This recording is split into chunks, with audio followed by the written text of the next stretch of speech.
Hey, you crazy cats. 42's live streams and videos are simply not available on vinyl. You will have to go to the YouTubes for that. So if you want content about British traditions and culture, cutting edge social commentary from an unapologetically patriotic perspective, along with a side order of madness you simply will not find anywhere else, then this is the place for you. And to all those early adapters in the chat, don't forget to hit the notification bell. That's how you get the good stuff, and make sure you never miss a tasty treat. So with that being said and done, squeeze yourself in.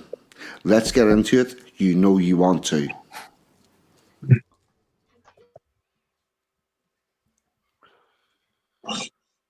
Got on. Fucking hell. That was close, that was.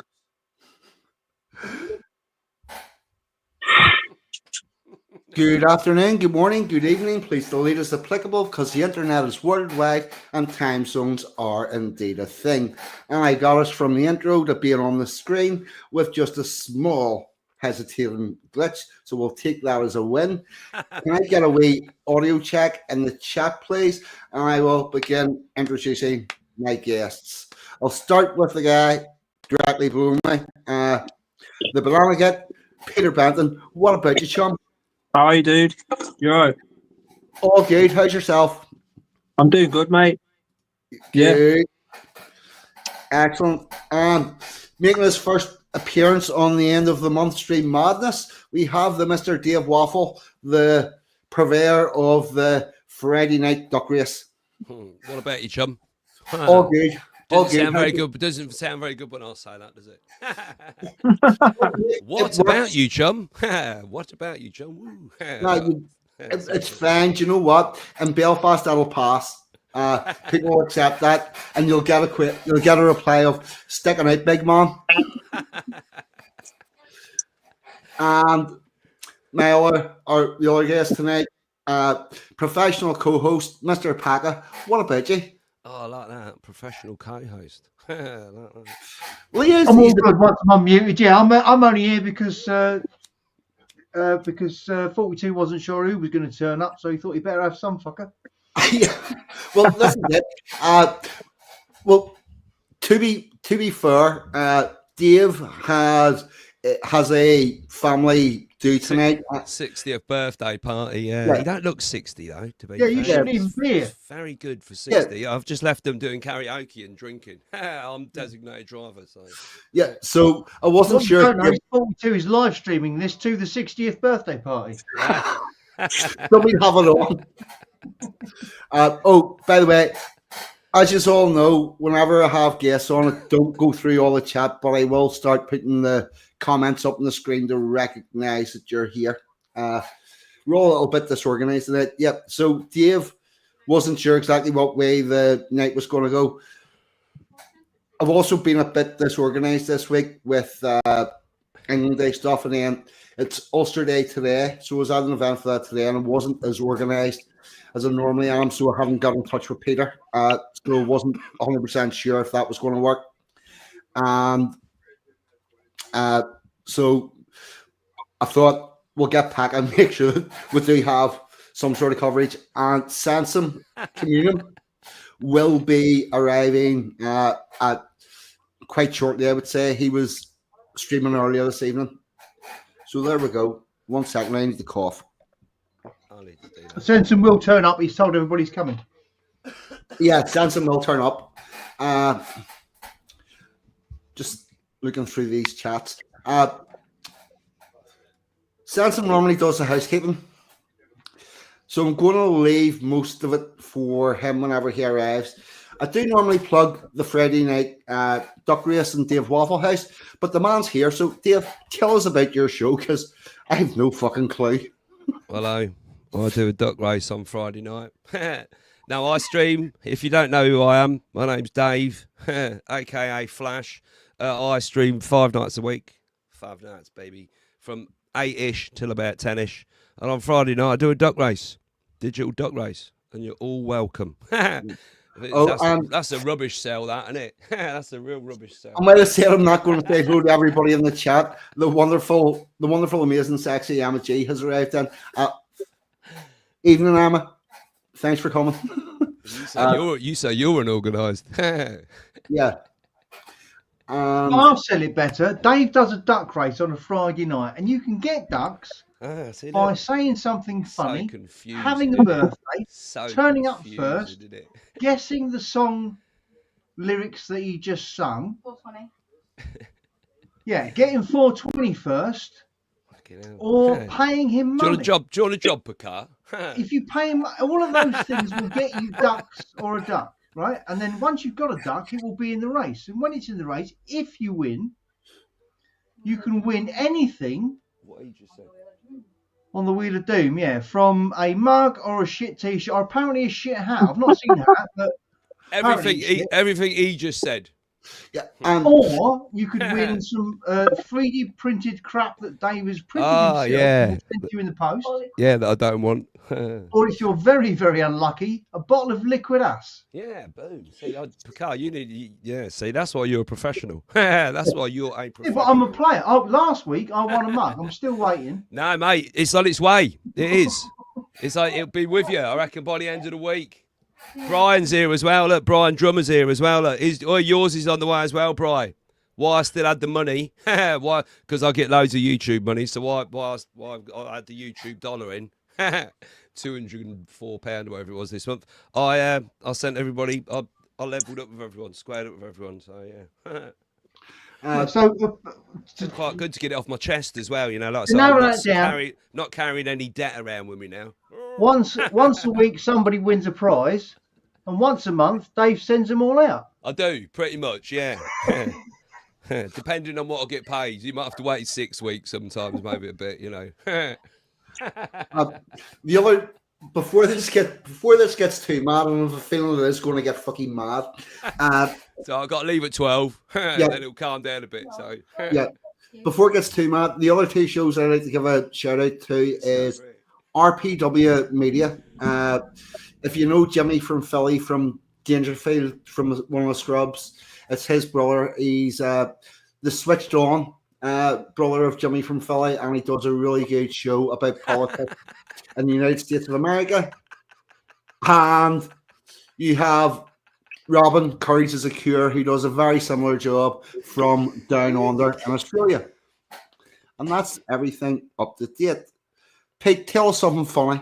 That was great, that was. Oh, fuck. Right.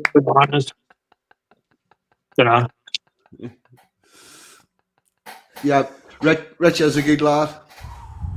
Yeah. Anyway, all right, yeah. Oh, yeah. Well, I don't what. Yep. Shut up, Dave. Just shut up. It's 42 show.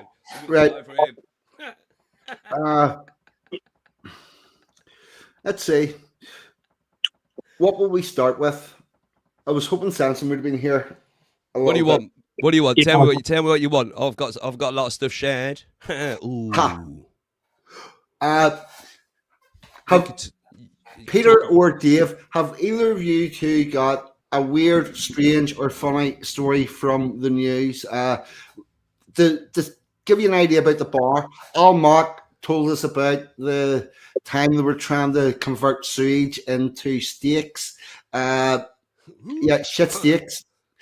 Yummy. That sounds good. I've done stories about. Pakka has told us about the cooking with jizz. What? Cooking with jizz. Cooking with jizz. Yes, the cum cocktails. By the way, see in the chat, is this coming across as a little bit glitchy? A little bit. It's probably me, isn't it? Also, when Toffee says "see in the chat," don't put a "C" in the chat. Probably me. Aberdeen anus.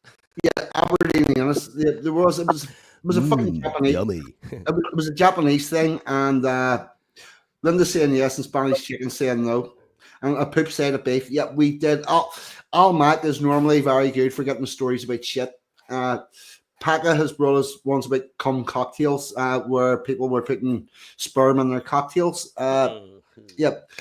No, I ain't got nothing like that. No. No. Well, I've got quite a trans men need cervical cancer screening too. Oh, I wish the fuck I worked in that hospital, because I swear to fuck, see the first man that turned up for a cervical cancer smear, he's getting one. My missus went, good luck finding his cervix. That's what my missus said. I just get him to sit back in that chair, put his feet over the stirrups, grab his penis, and see if that spectrum's going to fit. I think he's changing his mind very quickly. We live in a lunatic asylum. We do, don't we? We live in a lunatic asylum. There was an NHS post on the official NHS website about how men would have how trans men would have problems delivering babies because a penis isn't really good for delivering a child through. And that made it on the official NHS site. Yeah, we do live in La La Land. Yeah, that'd be your first problem, obviously. Yeah. Yeah. Well, look, they're reverse engineering it, so they probably thought we'll start at the end and work forward. So we'll worry about how it's going to get delivered. They said it might be painful. Worry about how we're going to get it out before we worry about how we're going to get it in. Oh, yes, God. Exactly. La La Land. Okay. I tell you what I did see earlier, 42, and it made me think of you. What? It says Keir Starmer is now the most unpopular Prime Minister on record since Margaret Thatcher. Oh, Keir Starmer has done something quite amazing. Which part this week? This digital ID he has done something quite amazing. You may have noticed that in Northern Ireland we have quite the divided society. Yep. Our people and our politicians can agree on absolutely nothing. In fact, we can't even agree on the alphabet because the unionists think that the first letter of the alphabet is A, and the nationalists think that the first letter of the alphabet is A. Right. So, but there is universal from every political party in Northern Ireland have said, we're not having this digital ID. Oh, boom. That's good. And where this becomes really interesting is we've got this document called the Good Friday Agreement that was signed in order to stop us killing each other. And in that document, it says that everyone in the country has a right to be to identify as British or Irish, and therefore this Brit card thing, digital ID, would be forcing the Irish people to identify as British. And also, we are under the domain of the European Union, and it would be illegal for the British government to enforce these restrictions into the European Union. So that is not going to happen in Northern Ireland. I don't know what will happen in the rest of the United Kingdom. I do believe that. The other thing, the other letter. Hang on. Are you telling me that border in the Irish Sea that we were told is not a problem for anyone has just bit them on the arse? Oh yes, and here's the other thing. See if I ever win the next time I win the duck race or something. Dave Waffle is going to have to fill in a customs form to send me some plastic crap that he's 3D printed.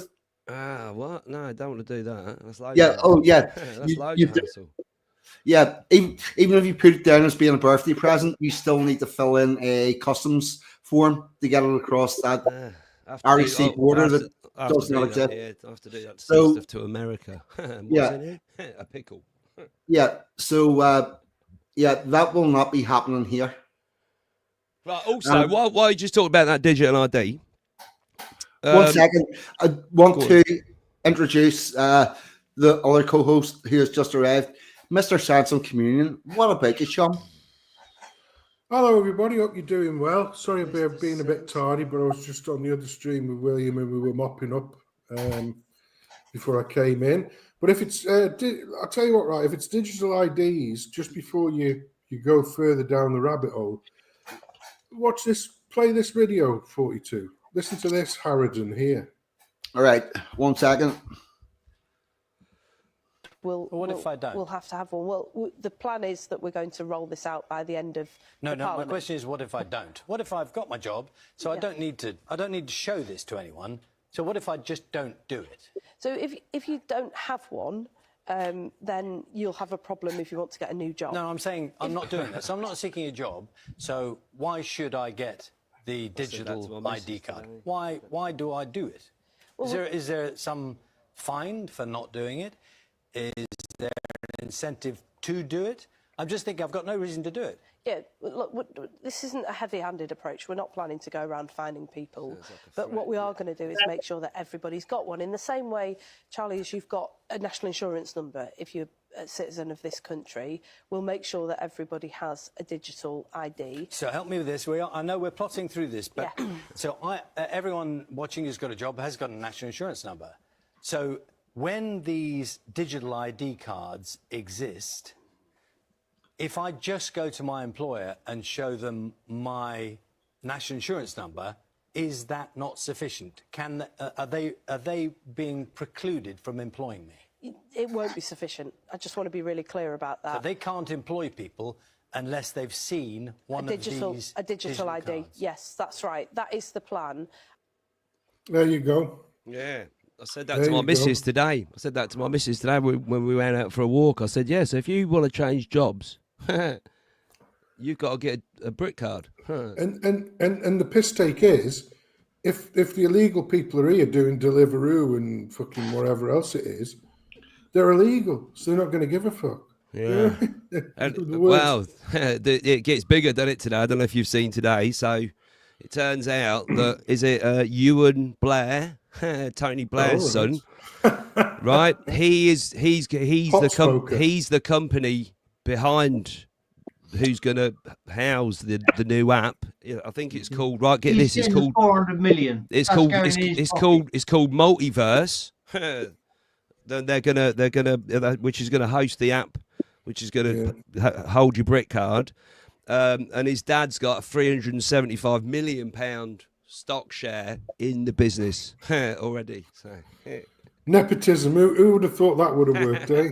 Anyway, sorry about that for nipping in there, but so their plan is to create a rule in order to stop people doing things that already break all of the rules, and they think that a new rule is going to make them change their behaviour. It's madness. Another rule.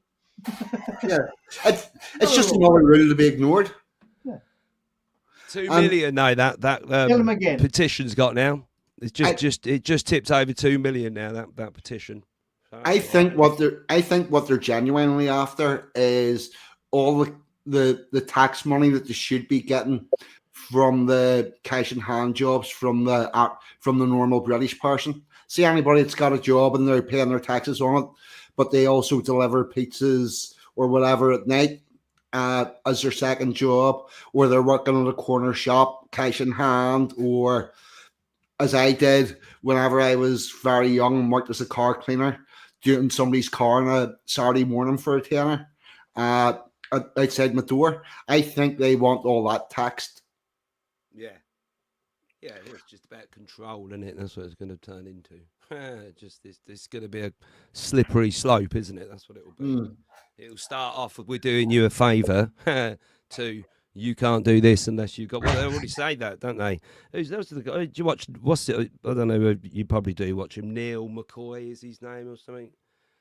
I can't remember his name. English guy. He was talking about it earlier. And it's, if you go to the WF website, they explain in detail what they want the digital ID to control.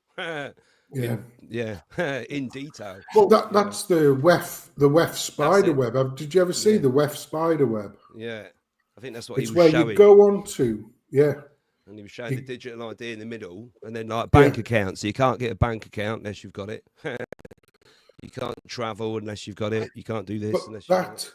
That WEF spider, you could go from any big talking point you want, like the green agenda or digital ID or anything, as the center point, and then you could click from any other point, and within 2 or 3 other clicks, you would get back to one of the other main points. So it was this massive spider's web where every single thing of their plan to control your every waking moment was laid out in front of you.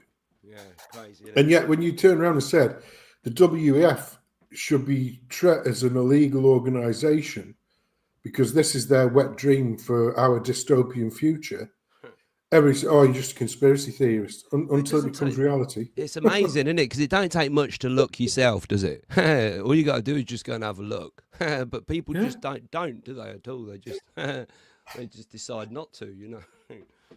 Anyway, I don't know. Slippery slope. It is a slippery slope, but you know. But I after seeing that earlier, 42. So that's like official record. That is now. He's the most unpopular Prime Minister now since they started. Well, the records going back to Thatcher. So yeah, every Prime Minister I've had since then, he's the very since AIDS. No, and then like, again, you should get behind that petition. I know they probably won't do nothing about it, but it's 2 million people have signed it now. Over 2 million. I've signed it. Yeah, so bad. Yeah, we've all signed it. Yeah. And by the way, on Facebook, there's a whole bunch of my local politicians are all sharing that link. Boom. Yeah, it's and at the event I was at the town hall there for Ulster Day, there was people talking about saying, yeah, we're just simply not doing that. Yeah, there's a letter going around on social media from Richard Tice that he's getting all MPs from whatever party to sign. So you write to your local MP and say, sign his letter. Yeah. And his letter is, we don't want digital ID. Yeah. Well, mine's a Labour. Letter, please sign it. Mine's a Labour fuckwit, so he won't go in for that. But I will send him that same letter. But the thing that I was making a point on William's channel earlier, when we touched on digital ID, I said, yes, we've got this petition going now to try and derail the nefarious plans of the Blair-led Ponzi scheme that is the Labour Party. I think that we should petition Farage now and say to Farage, we want you to come out now and say any attempt to make digital IDs a legal requirement in this country will be immediately repealed as soon as reform takes power. Not only if he wants to become Prime Minister and not sell out like what he's always done, not only would that be a cast iron way of fucking guaranteeing it, then, you know, he's actually doing something that the people want. But you know something? Because Farage is a snake, he won't fucking repeal it. It's a good, yeah. Because I had somebody talk about this again the other day, and they were saying it's dangerous because if they can get it through before they get out, before they're pushed out, or before they lose the next election or whatever, it's going to be very hard to undo. As if they put a blasphemy law in to protect, you know, Islamophobia or whatever. That's easy to just, right, we're just going to take that away. But once they implement this, it's going to be very hard to undo it. So, yeah, that's a good idea, that is, sensible, isn't it? Because... Yeah, we need to get in there early to stop him from wriggling out of, well, you know, it's going to be this, that. No, you little slimy cunt. He is paid off. Yeah, it's difficult. Right? You tell us now that you're going to repeal that fucker right now. Not in 2 years' time, not in 1 year's time, not in 3 years' time. Right the fuck now, you're going to repeal that bastard immediately. Yeah? Yeah. He won't do it.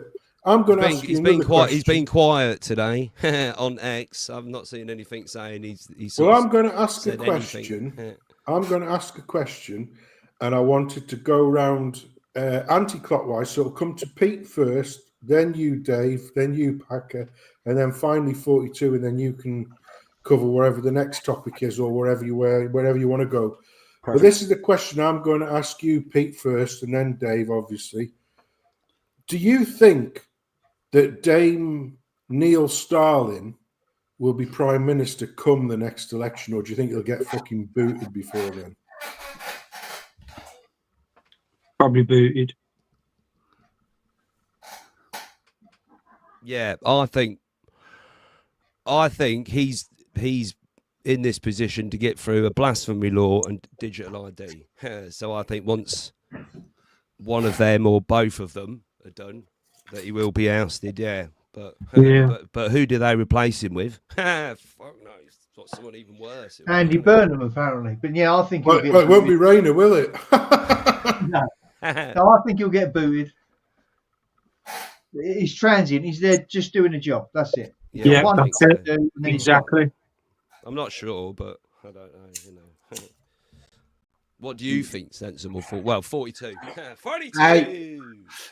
I think the man's toast.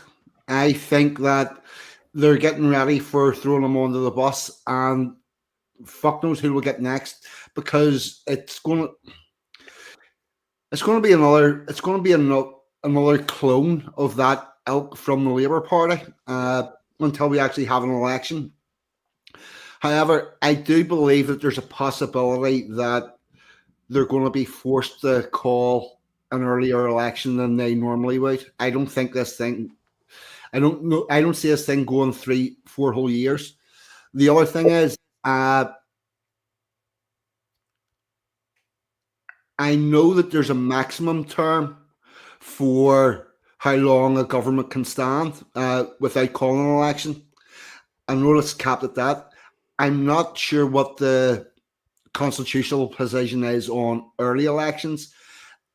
I know that whenever I was 24, 25, I looked at that and it was something like 3 years and X amount of days was the minimum term, but I think that ruling has gone.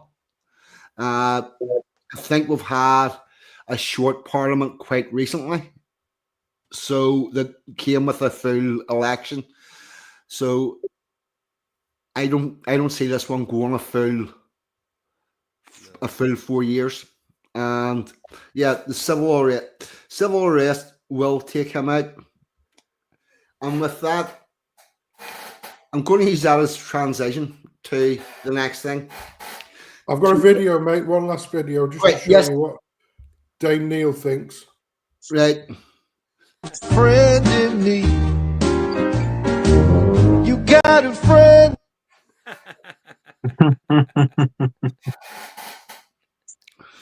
Seems legit. I'll play it one more time. You got a friend in need. You got a friend. Yeah. That does sound about right. I'm going to use that as a transition. Civil unrest will come out. Talking about civil unrest and mass civil disobedience. Today is Ulster Day. That's the day we celebrate or remember the signing of the Ulster Solemn Leaving Covenant. For those of you that don't remember from last year, or any of the other times I talk about this, in 1912, the third Home Rule Bill was brought to Parliament, which was going to create a United Ireland. We're going to take Ireland out of the United Kingdom, which would put the Unionists here in a very, very small minority. And we wrote this declaration and basically declared war on the English government or whoever else was going to attempt to enforce this. And today at Carrickfergus Town Hall, we had an event which I went to an event today, which was a reenactment of the signing of that covenant, the bit that was done in City Hall. I'm going to play a little video of this. One thing to be mindful of, what I want everybody in England, Scotland, and Wales to think about is, could you imagine an event like this taking place in your town hall? would your town hall do something like this? I can get this up on the screen. Just reading about hold it on. here. That's incredible. That amount of people. That's incredible. Right, hold on. How do I do this? I forgot how to do this now. No, that one. Video file and downloads. You got a friend in me. You got a friend in me. Right. Oh. Nice to see you, Sensom, anyway. Sensom. Yeah. Tags. Put that on the red. Right. 1 second. This is not working just quite the way I was hoping to. Waffle House. Yeah, I haven't been out, have I? Because I've been fucking busier than ever. Go on, 42. Get it straight. Here we go.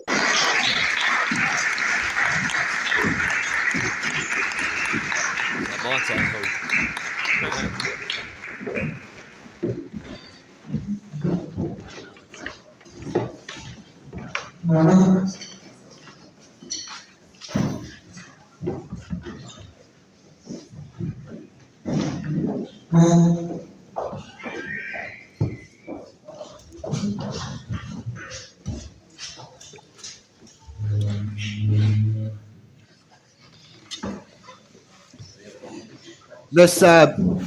This union banner that's being put on the table is the original one from Belfast City Hall from 1912,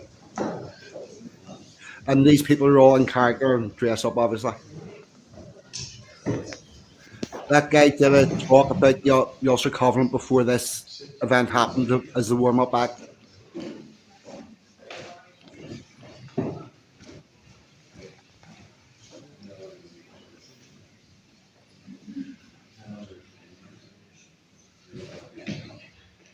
This guy's playing Lord Carson, Edward Carson.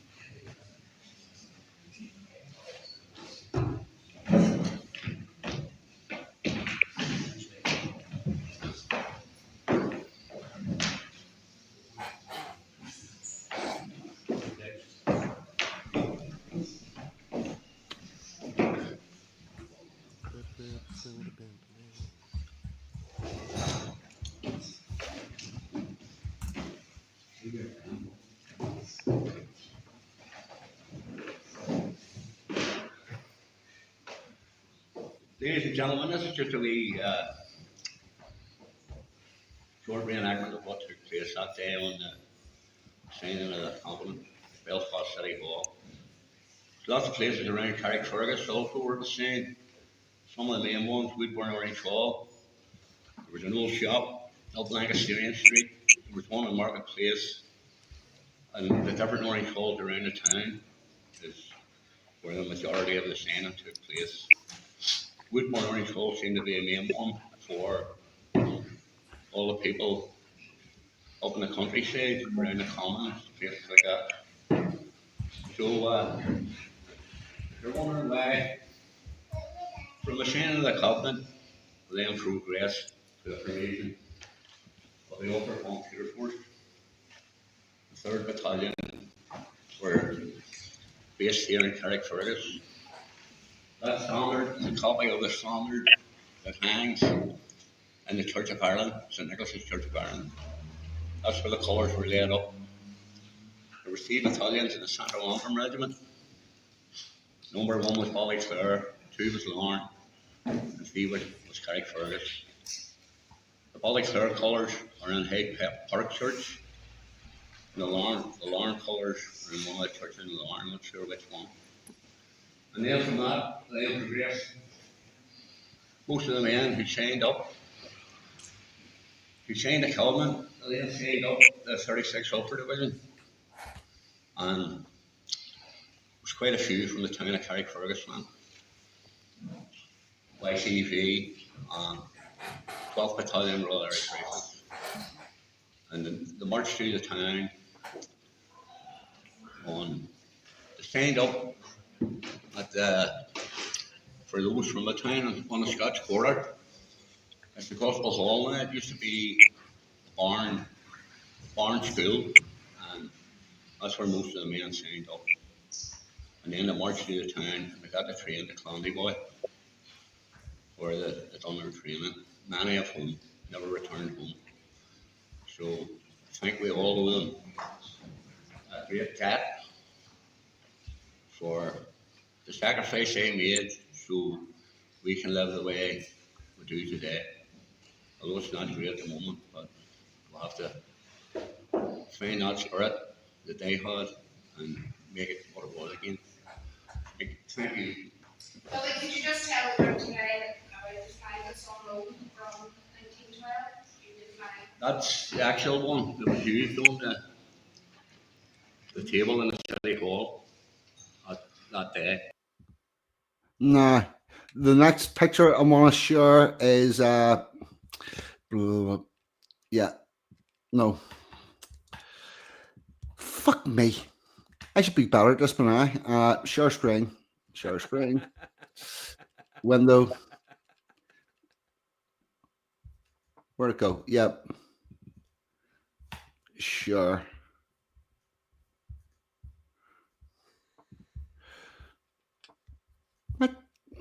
Yep. See this rifle along here?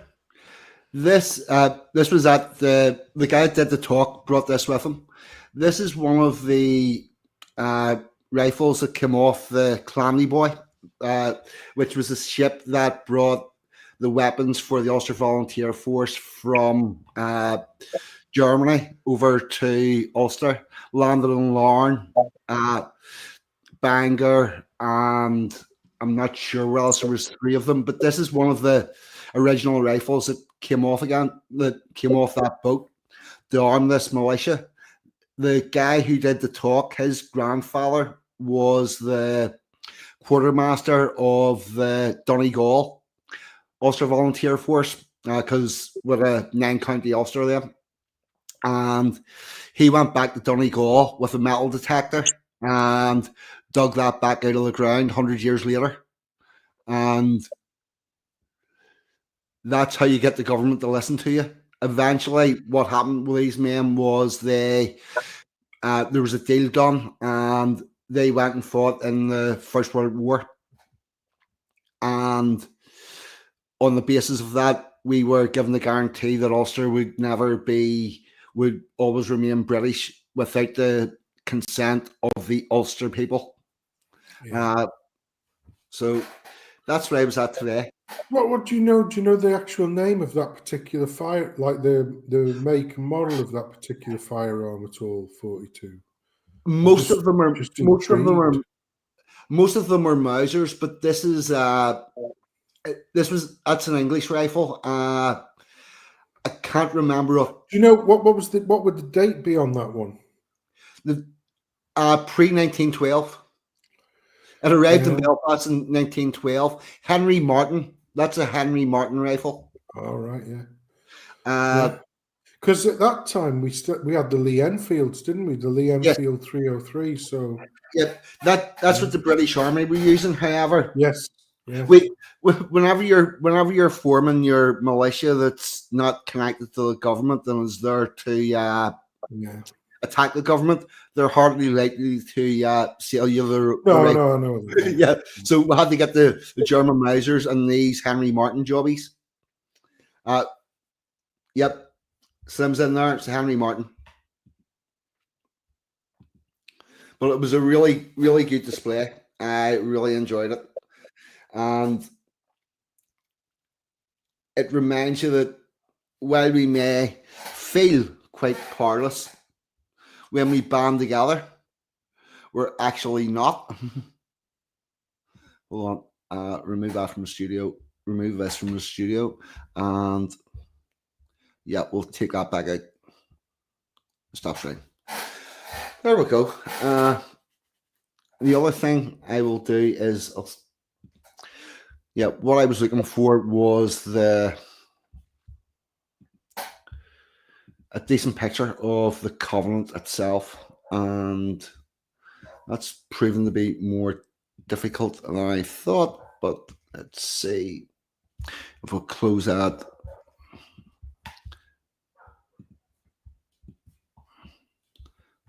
Fuck off. Oh. Right, somebody talk about something else when I find this. I will get a decent picture of this Ulster Covenant, and I'll read you the text of it because it is quite interesting. I've got too much going on. Right.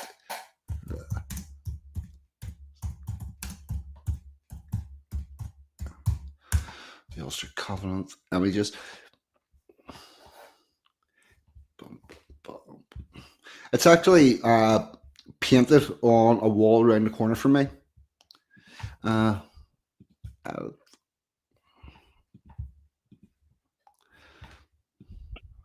the inside. Delete.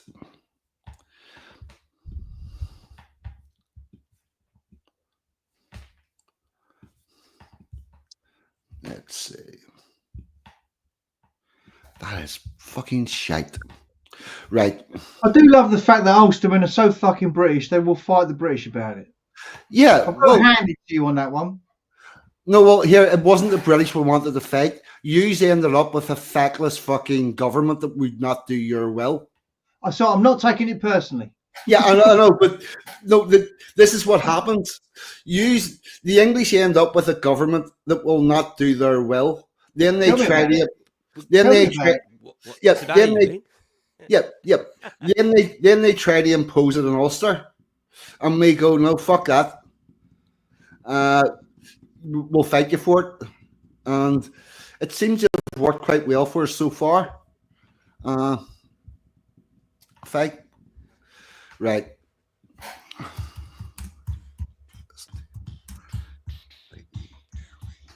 Covenant. Wording. W-O-R-D. Right. Here we go. I'm just going to read it because I've got it. Being convinced in our conscience that home rule would be disastrous to the martial well-being of Ulster, as well as the whole of Ireland, subversive to our civil and religious freedom, destructive of our citizenship, and perilous to the unity of the empire.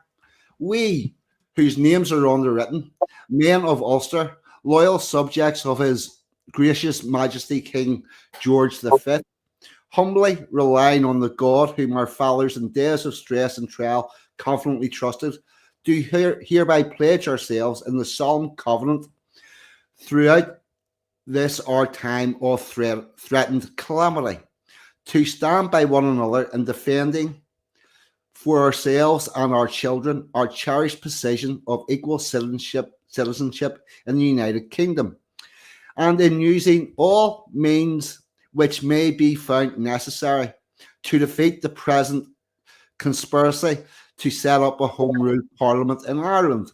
And in the event of such a parliament being forced upon us, we further solemnly and mutually pledge ourselves to refuse to recognise its authority.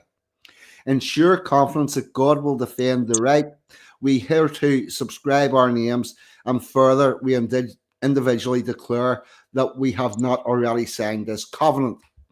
And everybody that turned up to sign it on that day was very well aware that there was no point in signing it if they were not prepared to go to the next stage, which is to form a militia in order to defend our land. Might be something you just want to think about in England. Thoughts? We don't have any churches to keep our weapons in. Oh, well, that's an interesting thing because the guy from the guy who was doing the talk, whose grandfather was the quartermaster, he had guns planked here, there, and everywhere. And one of the places was under the pulpit in his local church because he was also the caretaker there.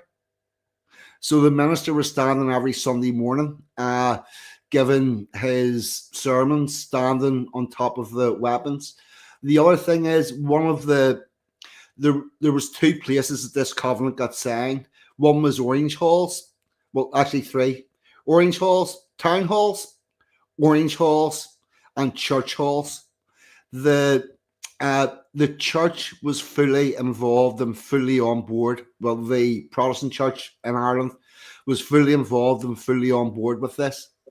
And a lot of it was to do with people being worried about what effect this was going to have on our religious teachings and how we worshipped and stuff, and how our schools were, how our history and education was taught in the schools. We're now at a stage where even here, our churches are empty and our schools are becoming increasingly woke.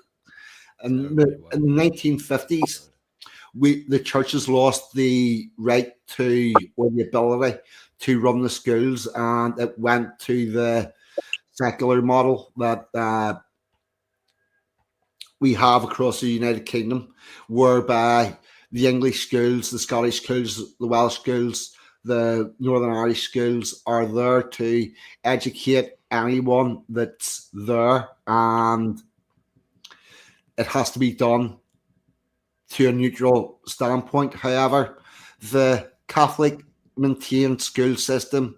I'm just going to ask that. I grew up with kids. I grew up in London, or near London, very near, and we had Catholic schools. I knew Catholic kids that went to their school. Yep. Well, you see all the schools that are not Catholic schools. They were Protestant schools. They were uniquely reserved for Protestants, and the reason for the difference was because they both had. Hang on, quick question. Yep. Where did all the trumpeters in Tudor times go to school? Eh? You fucking racist. Sorry. They weren't hearing any numbers. They weren't hearing any large numbers. But what happened was the state maintained schools kept this strict neutrality, and the Catholic maintained schools did not, and they taught with a very Catholic agenda. And that's the beginning of that's the beginning of the downfall, where our whole education fell down, and which is why someone like myself that grew up in Northern Ireland did my primary schooling in the 70s, while it was still the school I went to was still heavily connected to the Church of Ireland. I learned more about my history and traditions in my Sunday school that I went to on a Sunday morning than I did in the classroom, but it was still from quite the unionist perspective.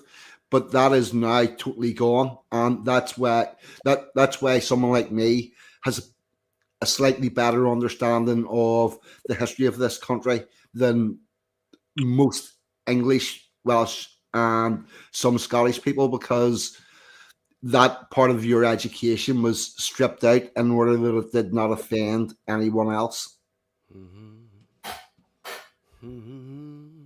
What has Dave just added?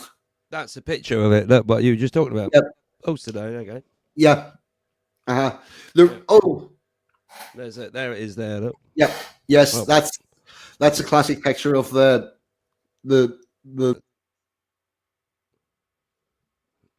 Have I gone? What happened there? Have I gone somewhere? I can hear you. What's going on? Can you hear? I don't know. Hello. I don't know. Did he disappear? I can hear you, Pete. It could be. He could have gone. All right. So anyway, these are some pictures. So he was chatting about it, and I thought, well, I better do my homework. But yeah, it's apparently 500,000 people signed it on or on the day, which is incredible, isn't it? Yeah. Yeah.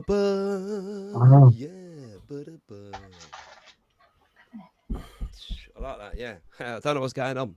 I'll stop sharing that anyway because I feel like I've done something. No, I was just trying to be helpful. Sorry, 42. I was just trying to be helpful. Have you broken the stream, Dave? Probably, yeah. Probably. There's a good chance it is me. I might have brought the glitch with me. Excellent. What were those pictures of? I'll be out of here in 40 minutes anyway. We can't hear you, 42. If you're still there, blink twice. Is there anybody there? This This sometimes happens, you know, with especially when you StreamYard. You think you're not muted because it happened to me. No, there's something. There you go, mate. There you go, mate.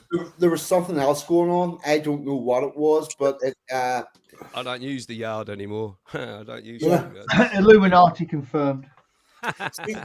See the picture, the photograph you had up of the covenant that was painted on the wall. Yeah, I could shout it again. Hold on.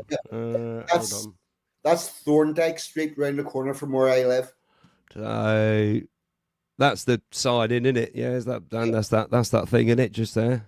Yep, that's the signing of it in Belfast City Hall, and that's the thing we were the reenactment that I showed. Very interestingly, right, this picture here, that's in Thorndike Street off Tampmore Avenue, round the corner from where I live. I drive past that every morning on the way to work. That's cool, that. I like that. It's very cool.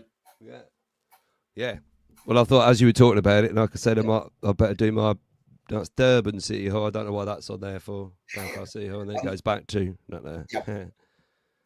Excellent. The other interesting thing is whenever on that day, Lord Carson, after he signed it, he went to Liverpool and he was met at the docks by over 100,000 unionists welcoming him there in Liverpool. One thing that people don't know, most people don't know, is during the Troubles, whenever Protestants were being put out of their houses, primarily in West Belfast, which is why West Belfast is now like pretty much totally Catholic.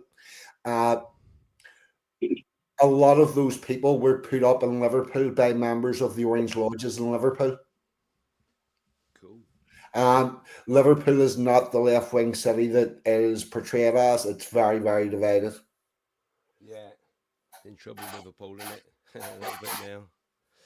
It is starting to lose its identity, isn't it? A bit, Liverpool. Well, so there's a lot of places, to be fair. So, well, a lot of places good. God, I'm a barrel of laughs. Shut up, anyway, Dave. So, I'm going to mute myself. Dave. Yes. Quite aware that you have to bugger off shortly. So I've got about 40 minutes, mate. As long as I'm out of here by about 5 to 12, something like that. It's only round the corner. It's just that I'm not letting my missus and my daughter walk. Fuck, do you know what's wrong? I looked at how long we've been live and it was coming up to an hour, but I didn't realise that you have another half hour. No, I'm all right, mate. Yeah, I'm all right for a bit. I will go when I need to, unless you want me to go. No, mate, you're fine. I was just. What it was I thought you were calling to end and wanted to make sure that you got a bit of time to speak. I don't shut up, do I? I'm sorry. I don't shut up. You're a good lad, Dave. Don't worry about that. I really don't shut up at all. It's not like that Benton fucker who keeps on hogging the limelight all the time. I tell you what it is. Coming from an entertainment background, I was taught on stage to never leave dead air. So. So when it goes quiet, I'll get really sort of. I feel like I have to say something cool. I've got a This Week in Feminism video, which I didn't have a chance to do the little intro on, but it's really funny anyway. But then I want to hear some of Benton's music, some proper stuff. Because you promised me last time, Pete, you're going to bring some music. So have a little wrestle on this month in feminism. Right, here we go. I'm going to mute myself. That's what I'm going to do. Mute me.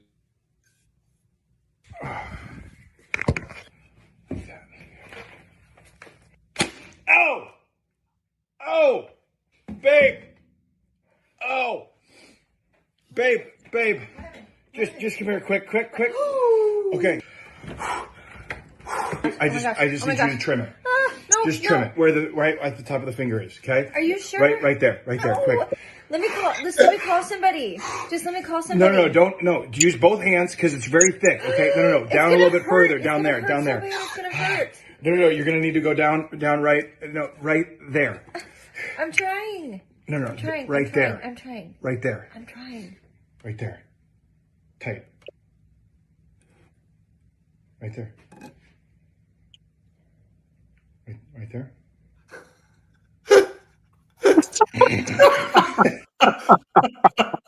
That's mint, that is. Oh, man.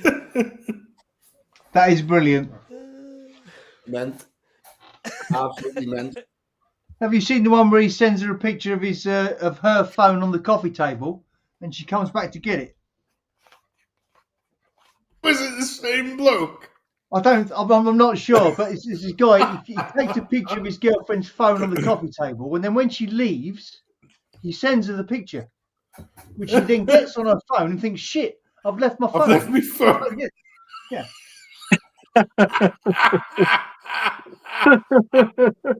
I'll tell you what. Let's get one. Let's get another quick one in before. Let's get another quick one in. This is a good one as well. This is called Kung Fu, right? So, and then I want to hear some of Pete's best music. Here we go. Get a load of this one here. I was pissing myself at this one. You shouldn't laugh.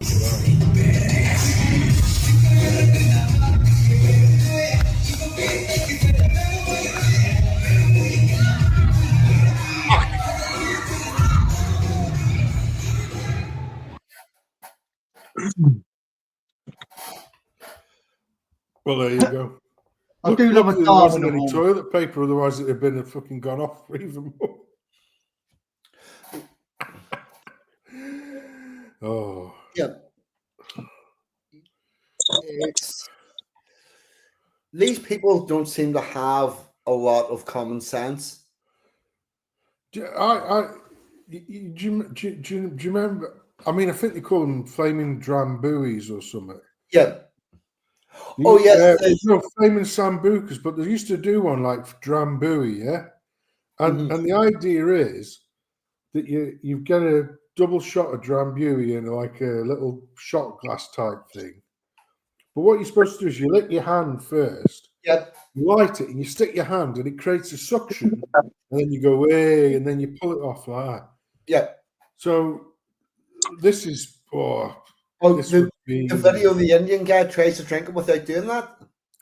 Yeah, well, this would be, I would say, 19. I'm gonna go. It was 96 or 97.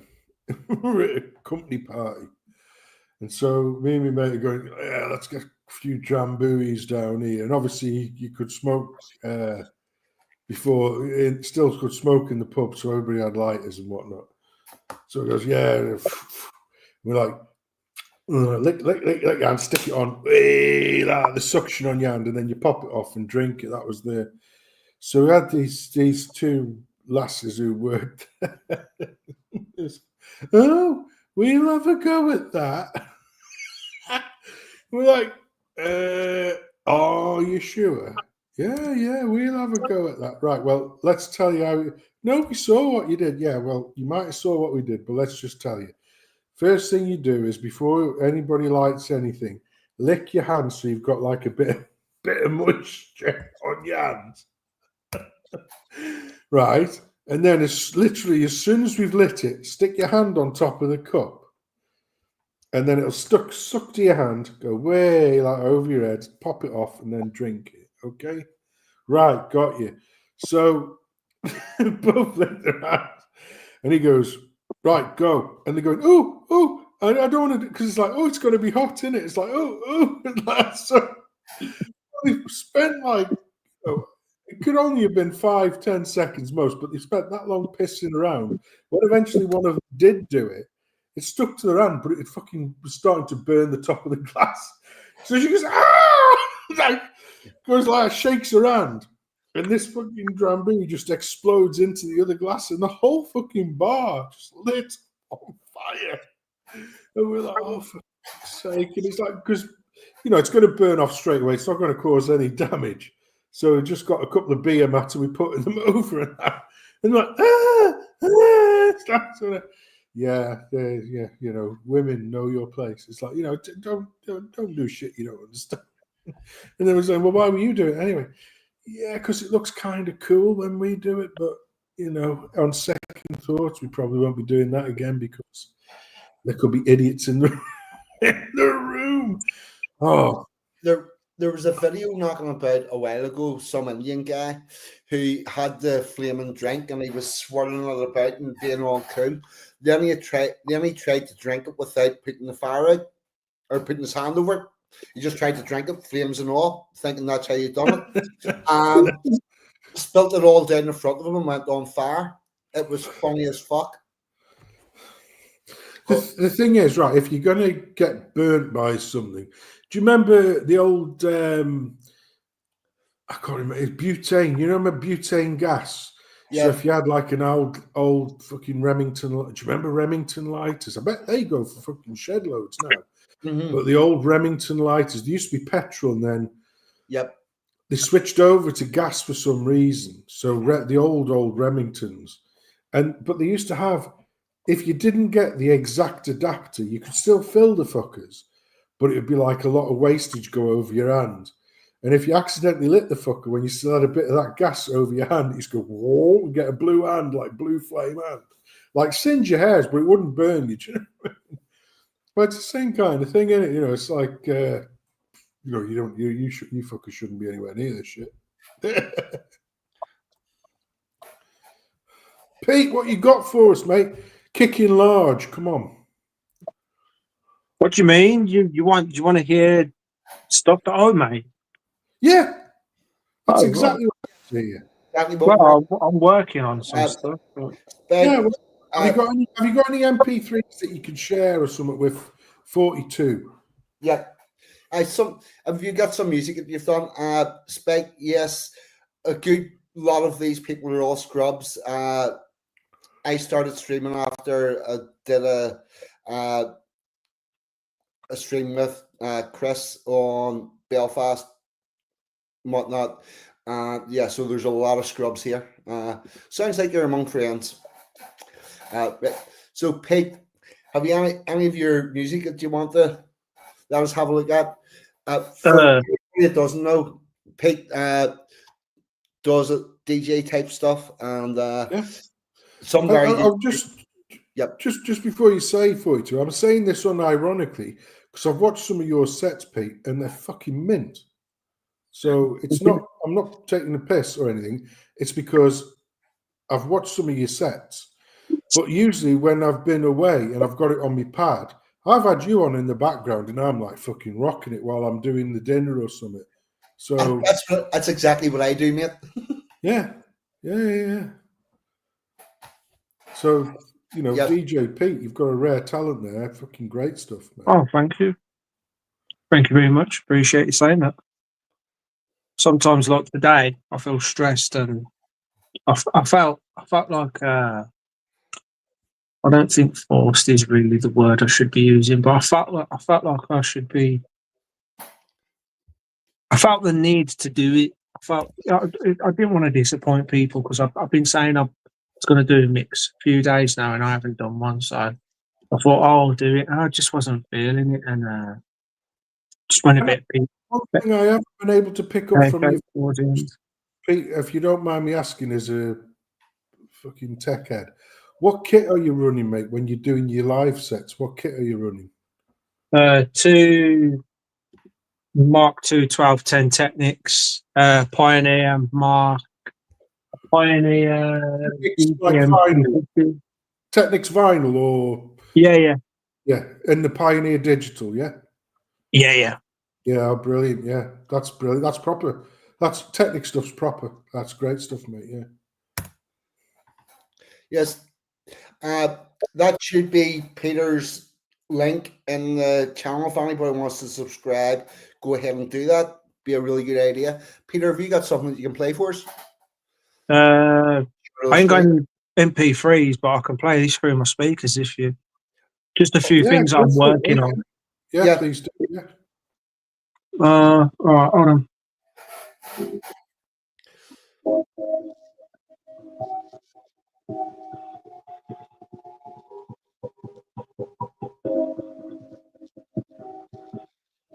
on in like demo mode at the moment.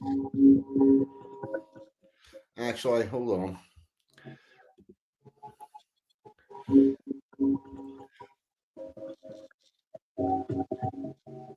What's happening? It'll compress through. I think noise cancelling's. Yeah, it'll compress through StreamYard. That's what'll happen. Sorry, yeah, I'll mute myself again. It compresses through StreamYard. Is it compressing? Is it, Dave? Yeah, and then is it doing that? So you just can't hear it. Yeah, so that's StreamYard, isn't it? Sorry, I'll mute myself. Hold on. We may have a workaround. One momento. Let's see. Share screen. Let's see, does this work?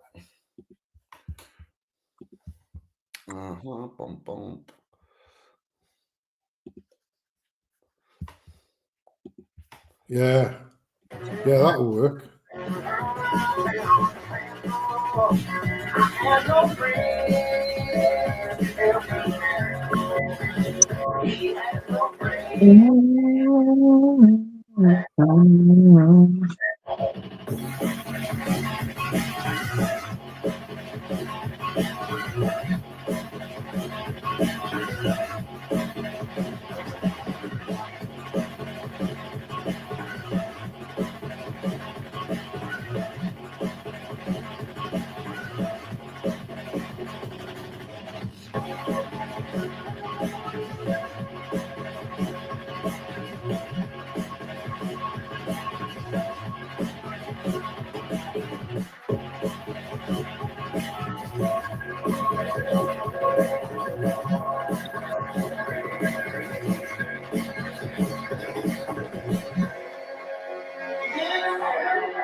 I just realised that's at my old place. That is.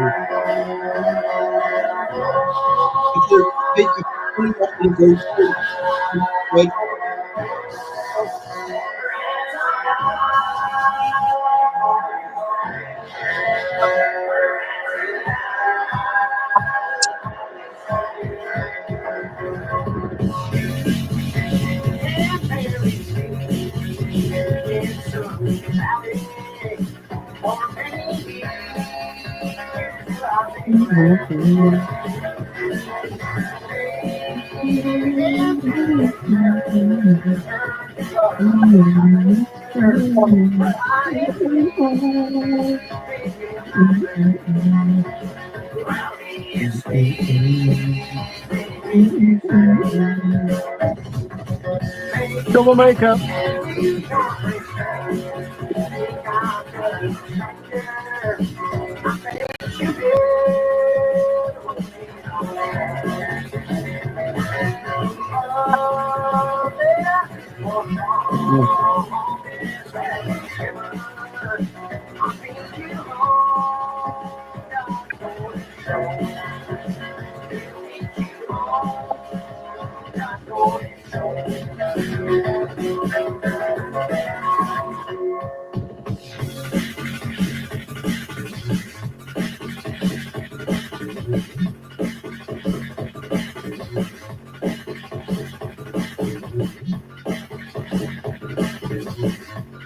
Right, Pete, do us a favour.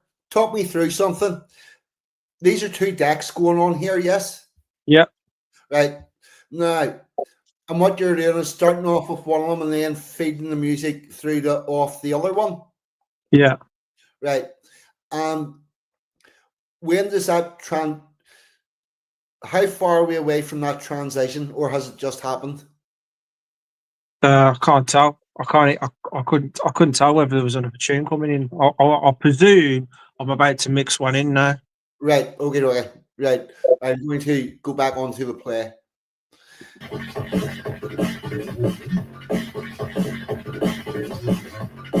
So yeah, now I'm starting to get the other tune ready now.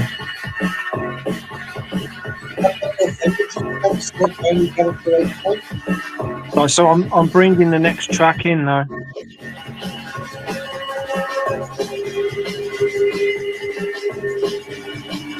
There it is.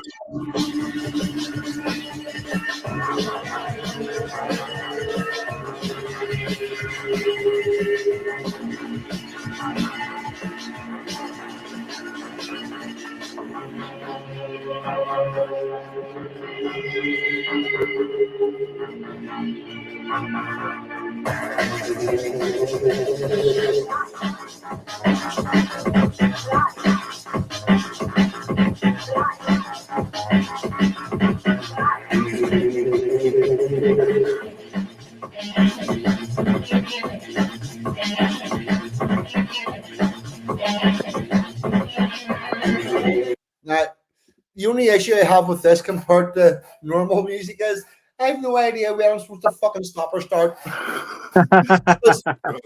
What happens is you have one song that just goes on for fucking forever and it keeps changing and whatnot. Like I say, people, give Pete subscribe to Pete. He does this quite regular. Even if you're not wanting to interact with the chat, but you want some background music or whatnot, that's what I would tend to do.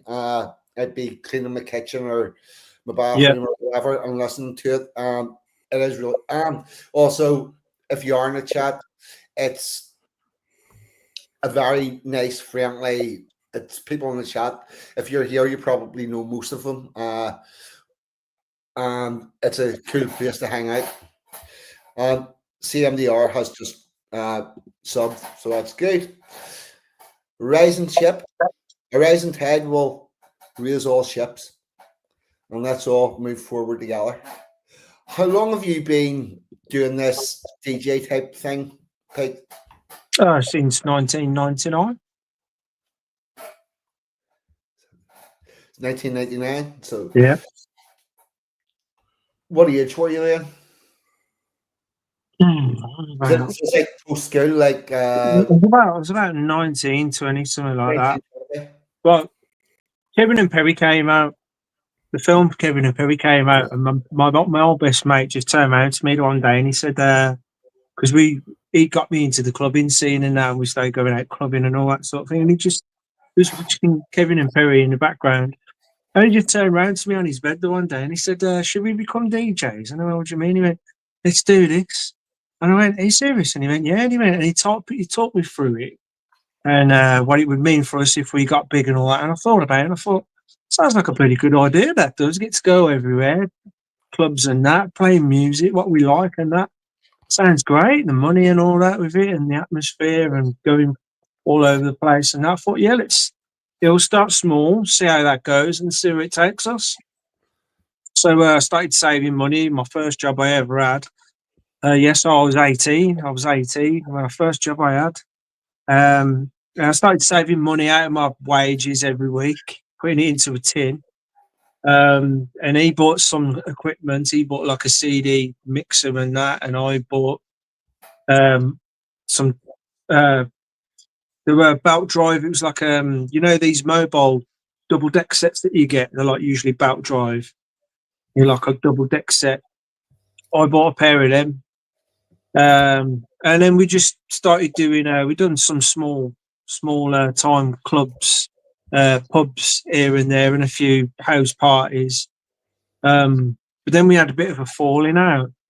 There is actually a story there where we actually got a position in this pub that was in like a more of an Asian kind of area of Birmingham, like really like Asian area. And we would turn up every weekend at this pub and play music, and certain people were asking for different music, and we was told to play other music, and it would cause some problems. Well, anyway, the landlord of the pub, he didn't like it. It was Asian, and he didn't like what was going on. So the one Saturday we were supposed to turn up, I was supposed to meet my mate at the pub, and he failed to tell me. I can't even remember, it was that long ago now. He failed to tell me that this guy had actually sacked us and hired some other people. So my mate got this information and never bothered turning up, failed to tell me. I've rocked up in the taxi, ready to go and everything. And I can see these guys in the corner where we usually setting up these big speakers and this, that and the other. And I'm like, what the fuck's going on here? I went, where's my mate? What's going on over there? And the guy's come up to me. He's gone, he says, I've hired new people. I've let you go. Sorry. And he says, didn't your mate tell you? And I went, no, he didn't tell me anything about this.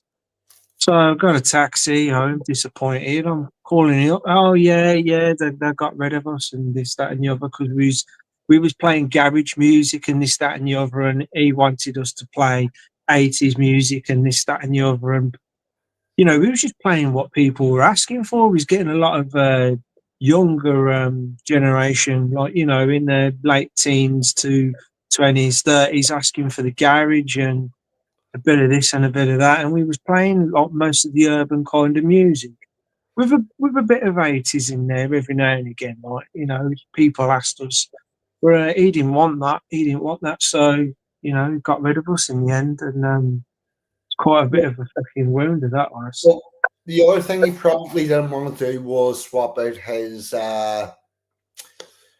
his regular customers, because if you change the music in a place, you change the people who turn up to it. And if maybe he wanted an over 30s crowd, which means that he wants 80s music to bring them in. Well, I had heard that they'd had a lot of trouble recently. Prior to us coming in, they'd had a lot of fights happening. Apparently, from what I remember him telling me back in the day, he was having. I remember telling him this at one point as well. They was having the blacks were fighting Irish, and then you had the Asians fighting the blacks. It was mad. It was mad. Yeah, you had a lot of footballers. Football, like my mate supports Aston Villa, and some Blues fans was outside, and they were trying to cause trouble. And my mate knew they were trying to cause trouble. He was reading his paper. We was waiting for the taxi the one weekend, and they were asking him what team he supports, and he knew straight away, like, they were trying to cause trouble. So he had to lie, and I'm just looking at my mate. I'm just looking at my mate, trying not to laugh, man. I'm trying to, because I know it's like a serious situation, man, but just to see my mate lying like that, I don't usually see him lie, and it's like, fucking hell, if we don't fucking lie now, like, we're going to be in some fucking serious trouble here. And he lied, and eventually they just let it lie, man, and just went off. Luckily, could have went bad. That could have just picking on people, man, just being bullies. Yeah. But that pub, the landlord had a fucking staff or something it was, and he used to keep it in the back room where I kept all my vinyls and that. So when I come to collect all my vinyls, I don't know why, but there was all blood stains on some of my white labels, and I'm like, where's all this come from? And he went, oh, it's the dog. He gets a bit rough with his football, and he cuts his gums, and he's just got blood all over you. Oh, thank you very much, man.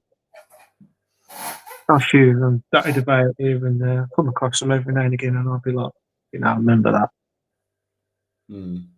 Yeah. Not nice though, is it? It's not nice to go and get your stuff. And you think it's safe, and then you got all fucking dog blood all over it. Man. Yeah, that's not good. No. Yeah. Right. But the thing is, one of the things I find impressive is the matching. My mate had a 2 Technics deck setup, and it's matching because it's all analog. You've got no digital app like what you do with the Pioneer decks. It is, but I mean, one of the things, because he was pretty decent at it as well, and I'm talking about, crikey, early 90s, because he had a couple of sets. He had 2 Technics decks, and he used to do gigs. And he used to practice. I mean, because it was his job, but he used to practice, especially if there'd be new tunes coming on. But he used to practice where he used to find, like, he used to think in his head, oh, that's a good transition from this to this. But obviously, they're not going to be identical beats. There might be a couple of BPM out here and there. They'll be similar, but still not quite enough. And it was how he could judge how quickly he could play one and how slowly he could play the other. without it sounding daft. So if you heard the record, you pick up on it straight away, but you wouldn't realise it was running, instead of running at, say, 124, it was now running at 126 because it's going to be imperceptible. But the other track was 128, so it was like a happy medium to bring that one down a couple, and nobody would recognise. Nobody in the, dancing and that would recognise. And it was all that kind of stuff. And he used to spend ages, and he used to have music running in his head all the time. And he had his little black book. It looked like a copper's bloody, thingy. Yeah. And he said, right, I've got this one here. And he'd write it down.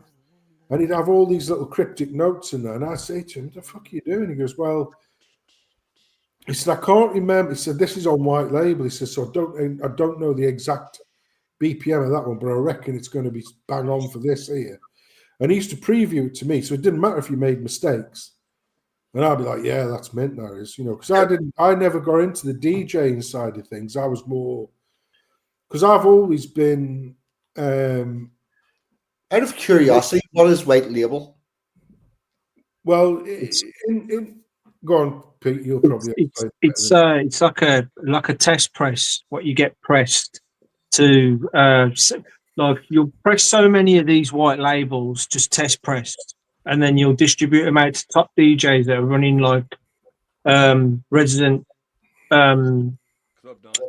in certain clubs, and then they'll test that tune, see how much vibe they get back off it, feedback and all that. And then if that tune's doing well, then they'll get it pressed, and then it'll go on to a release after that. That's how it used to work back in the day, and then the white label thing just became a norm. But the thing is, if they didn't do so well, what used to happen was, because we were living in Stoke, and back, when we just turned 17, and he was a little bit old. Well, I wasn't quite 17. He was a little bit older than me, and we both went up to. He got a Fiesta, a Mark II Fiesta 1.1. Mark II Fiesta, and we drove from Stoke up to Manchester because there was a cracking shop in Manchester that used to specialise in white labels. But even better than that, they used to have decks with headphones on, so people could go and listen to them. So you wouldn't know what they were. They would just literally, if it had any writing on whatsoever, it would just be the artist. It wouldn't have nothing else on. It would have nothing at all. And he picked up on this track back in. Whenever it was early 90s, like late 80s, early 90s. And he goes, oh, right, I reckon that'll be going mint with this one I've got here. And it turned out it was a white label of a track that was never released by one of the big names, because it never did anything. And he mixed that in with, who was it now? I'm trying to think of the name of the artist now. Who was it who did Dirty Cash? Do you remember that one? Dirty Cash, won't you do? Yes, I remember the song. You know that one? He mixed it in with that one. And but like I say, one was like, it was 4 BPM difference between the two. He worked it out because there was nothing. He worked it out himself. And he goes, but it'll sound, if I play that at 124, it'll sound too slow. But if I play that at 128, it'll sound too high. So I'll bring them down to the middle. And he did it on one. And literally, like, this was down in a club in Stafford, which is about 15 miles away from Stoke. And he had about, I would reckon, and it wasn't a massive nightclub, but it was big enough. And he must have had about 25, 30 people who came in and said, what was that you've just played there? Because that's mint. What's that? And he goes, I've only got it as this here. But it turned, who was it now? It was massive at the time. But it was just a white label that hadn't done well in the. All right, Dave, you're on your way, mate. I'll speak to you all later. See you later. Yeah, right. Thank you very much for coming on. Cheers, Dave. See you next week. But yeah, I haven't been on, Dave. I've done nothing all week this week. In fact, yesterday when I was off, I just watched Ryder Cup and then went to bed. But yeah, I can't, something. I'll think of it. But about 4 or 5 years later, it did come out as a proper track. And I remember when it came out as a proper track, I was like, oh yeah, that was that one that my mate used to play down at when we were in Stafford, because he used to have he had a few gigs. One was just outside of a little hamlet. What was it called? Cannock, just north of Stafford, a little hamlet called Cannock. And he used to have a pub that he used to go down there. And they had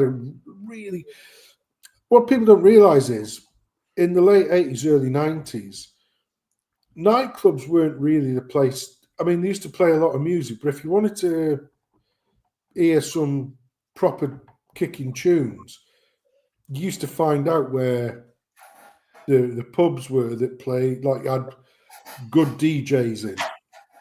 And a lot of the nightclubs were basically what we used to call tapping shops. So you used to go to the pub and then you used to go to the nightclubs to tap off with somebody, what they used to call tap off, which is hook up with somebody. That's what it was. So nightclubs were basically ridiculously expensive booze and, pretty shit music. But you were there to sort of tap off with the birds, as it were. You weren't there to listen. So we used to know 5 or 6 pubs, and one of the ones that was really decent was sort of on the outskirts of Stoke, sort of heading towards Burslem and that way. And it was a nothing place. It literally was a nothing place, but on a Friday and Saturday night, absolutely fucking banging. Great music, good DJs as well from all over as well. They used to have one lad come down from Stockport who was fucking mustard. There was do you remember, you'll know this, Pete, because you're probably, you might all know it. There was a youth, I don't know exactly when, but he was using the Technics analog stuff and he did a fucking mix down. I know this from about 2008, 2009, so fuck me, knows how long it is, but where he gets these 2 beats and then he does the Imperial March from Star Wars, do. It's a famous, if you're into mixing and that, it's a famous track. Well, this bloke who used to come down from Stockport, hey? I've heard that tune, but I've no idea where. Well, I'd probably still get it on YouTube. It's like, it must have had 1 trillion views by now. It's that famous. But there was a lad who was doing all kinds of things, and one of the ones that he did was there was this line, and it was just a single note, but it was if you were talking about it in terms of proper music, you'd call it a pedal tone because it was a single note. But he slowed it down and speeded up, so it sounded like the Coronation Street song, and everybody went fucking wild. And then that was the lead into his introduction because he was from Stockport, which is just on the outskirts of Manchester. And having that skill of being able to use your finger to basically slow down and then speed up so you get another tune from a single note, that was outrageous. And he was really good. Lad from, like I say, a lad from Stockport. I hope he did well because a lot of the lads from Manchester, when the Manchester bubble burst, they all fucked off to Ibiza. That's how the Ibiza thing became a thing. Because a lot of the Manx DJs said, yeah, this is dead now. Off to Ibiza. Better weather. Yeah. I know one of no, it wasn't me mate because he was at college the same as me. This was just him doing it as a bit of a part-timer. And but he had mates who went out there. One lad reckoned he lost a fortnight. I go, what do you mean he lost a fortnight? It's just he can't remember anything across the span of about a fortnight because he rang his mum up and he goes, yeah, mum, happy birthday. She goes, that was 2 weeks ago. Huh?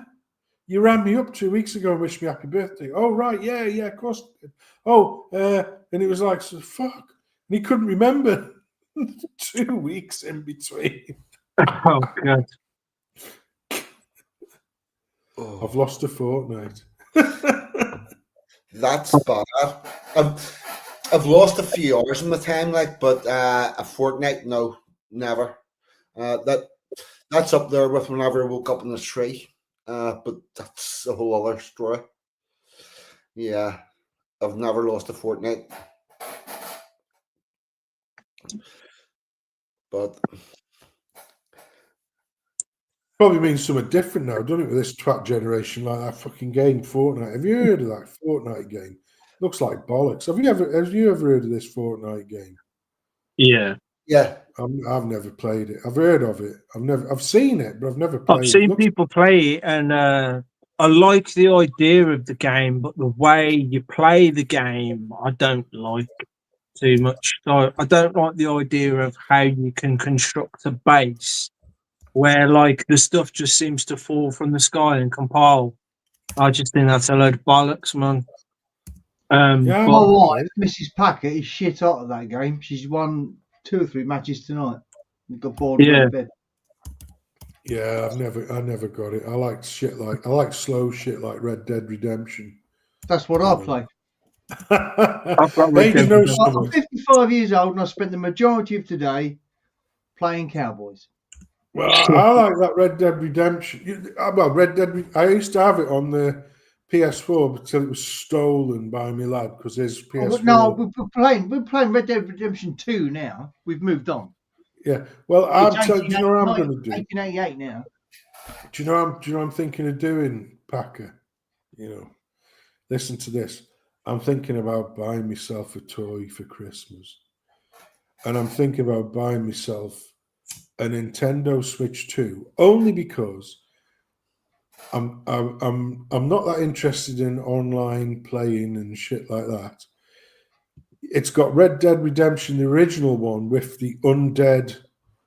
Undead Nightmare, yes. Yeah. I've got that one. I've not played either of them, so I'll have that. And it looks mint on the Switch too. And there's a couple of indie games on there that are quite fancy. One's called Limbo, which is it's like a little bit of it's a scrolling game, like a sideways scroller, but it's a bit horror, a bit dark, a bit. And the other one's by the same company called Dead something thing, and it's like tuppence happening on the Nintendo site. But they look mint, look creepy as fuck, and they look mint, and I think that. So what I'm going to do is, there's a deal on, or there might be a deal on the old Black Friday shit, but this is for me for Christmas. I might get myself a Nintendo Switch 2, and it comes with something called Cyberpunk 77, which looks mint. That looks really good, actually. I don't know, have you heard of that one? Cyberpunk 77, like you're the person, shoot 'em up type thing.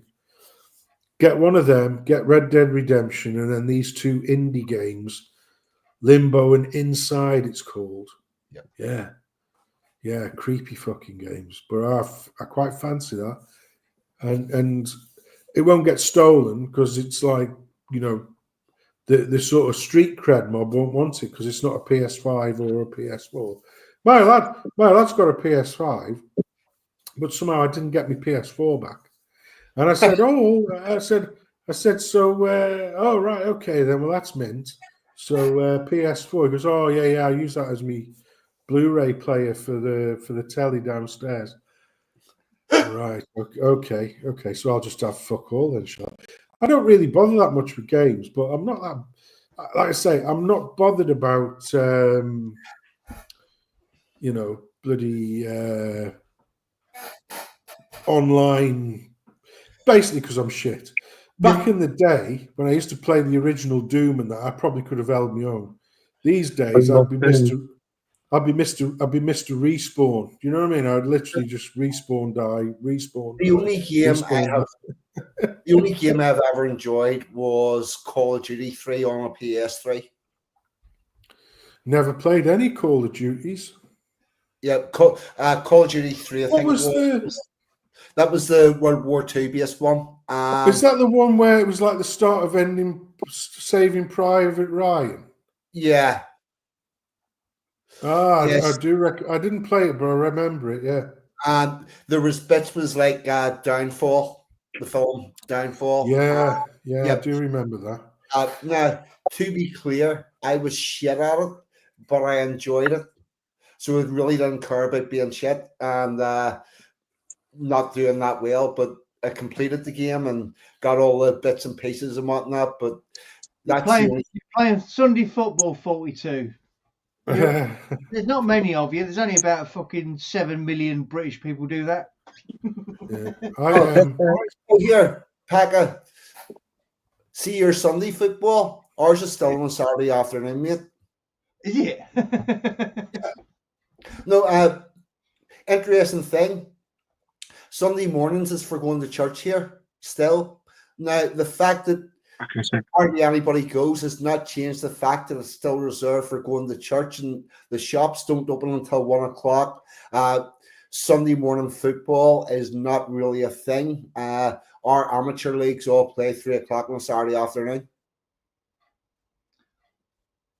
Yeah, this is not where I was going with this. I just meant you wasn't a professional war game player. Yeah. You just doing it like I play Cowboys.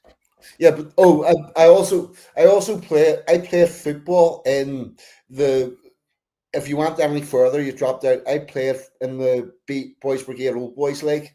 We did win our league 1 year, and that was good. But yeah, I've done a lot of stuff that I enjoy at a very fucking low level. Yeah. Yeah. Ride a mountain bike, don't do jumps. If you enjoy it, do it. It doesn't matter if you're shit. If you enjoy it, do it, and it turns out you're good at it, see if you can make money. But other than that, don't waste your time. That's me in golf, basically. Hey? That's me in golf, basically. Yeah. If you enjoy it, do it. And if you're good at it, make some money. But don't do shit you don't enjoy, even if it makes money, because you won't be happy. I'll tell you something now. I had an N64, a Nintendo 64 when they first come out. And that was like the last big gaming thing I got before, life got in the way. And to this day, I still think that GoldenEye on the N64 was probably one of the best games ever. You're not alone. In my opinion. You're not alone. I stopped playing. Here, Samson, I'll call you out. Somewhere between Donkey Kong and Call of Duty. On the Spectrum was the fucking dog's balls. Which one was that? Manic Miner. Doodle doodle. Oh yeah. Doodle doodle Specky. Yeah, and you went along all the platforms, and you jumped and you ducked and all that sort of stuff. The first two games I got when I got my Specky 48K was Manic Miner and another game called 3D Ant Attack. And I still played those two games up until the point I got rid of the Spectrum. They were two of the best games ever on the Spectrum. Absolutely mint. The last game that I played soup to nuts because it was very addictive, it would be back in about 2002. And it was a game called Half-Life 2. So Half-Life had been out in the 90s, but Half-Life 2 come out. And that was the one where they had the first sort of real proper physics endings where bodies had ragdoll effects. Like if you popped them in the head and they were falling off a building, they'd like roll down and then slide off the edge because it was the proper physics engine. Half-Life 2 was mint. Probably the best game ever. And then I would say I was only through boredom, and it was probably back in, oh crikey, I can't. Well, it was whenever Red Dead Redemption 2 first come out, and they did it as a package deal with the PlayStation 4. That's when I got that one, and I got it just before Christmas, and I played it all over Christmas, and I thought this is fucking mint. This is brilliant. But it's a life absorber, isn't it? You could literally live your life on there. But I haven't, and like I say, I didn't really play it a lot, and I had a few games on there like God of War and one that was really good. What was it called? It wasn't. I'm trying to think now what it was called. It was like a zombie game, but it wasn't. It wasn't Resident Evil. It was like you were a biker. You rode bikes on a lot of it, and it was like, you used to go to different places, and you'd have these swarms that would come after you. Oh, what was it called now? Good game. Oh, never mind. I don't know, but it sounds a bit like Catch the Pigeon. Yeah. that was a good one. With Dick Dastardly and Motley. Yeah, I'm trying to think now.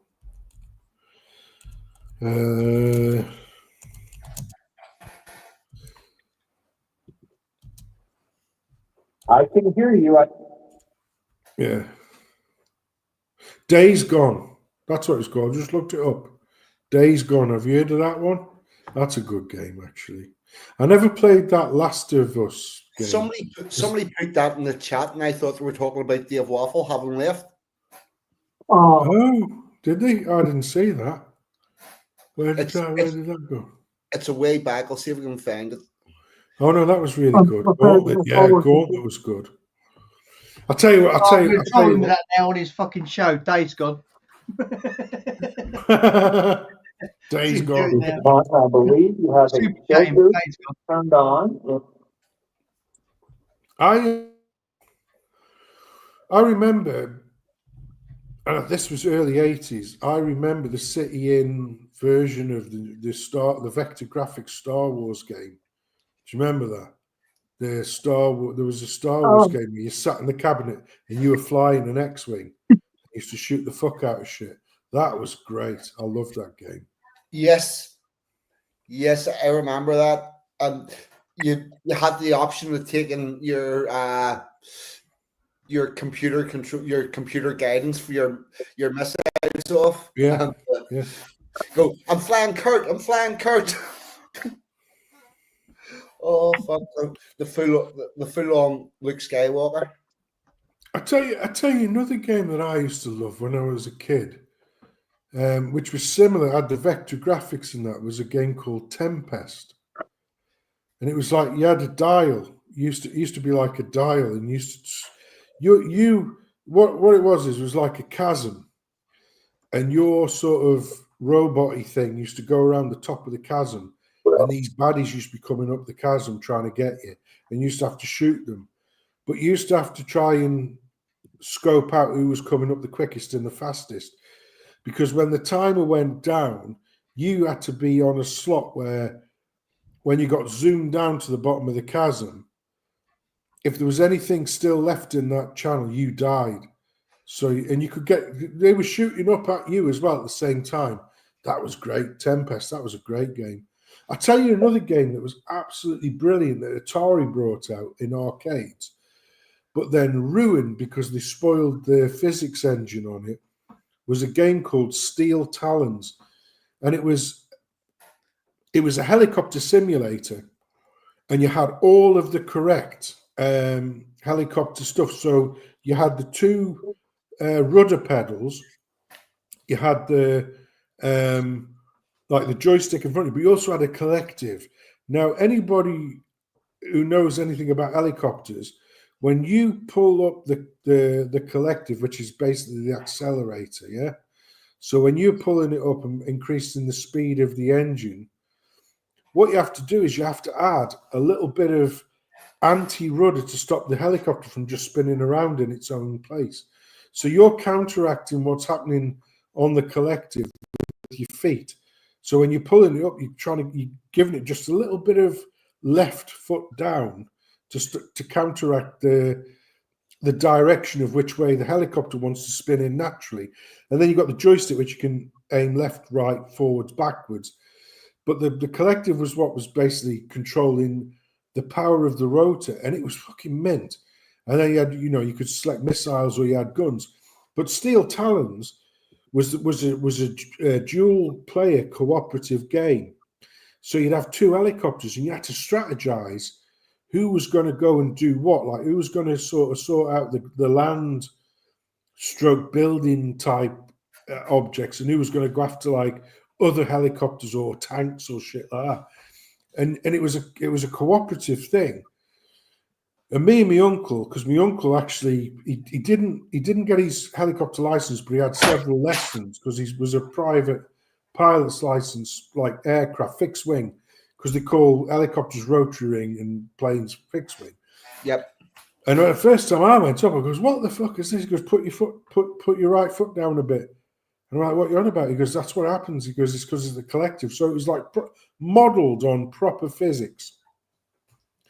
About 2 years, and we must have spent. I mean, even back then, which was once again early 90s or something, it must have been like 50p a go. We must have shoveled in about 50 quid in that machine because we loved it. Nobody else wanted to play it, and we couldn't understand why. Because normally, if you had like that Star Wars game, there used to be like a bit of a queue. So you'd play your game and then go to the back of the queue, wait for your next turn. Nobody was on this thing.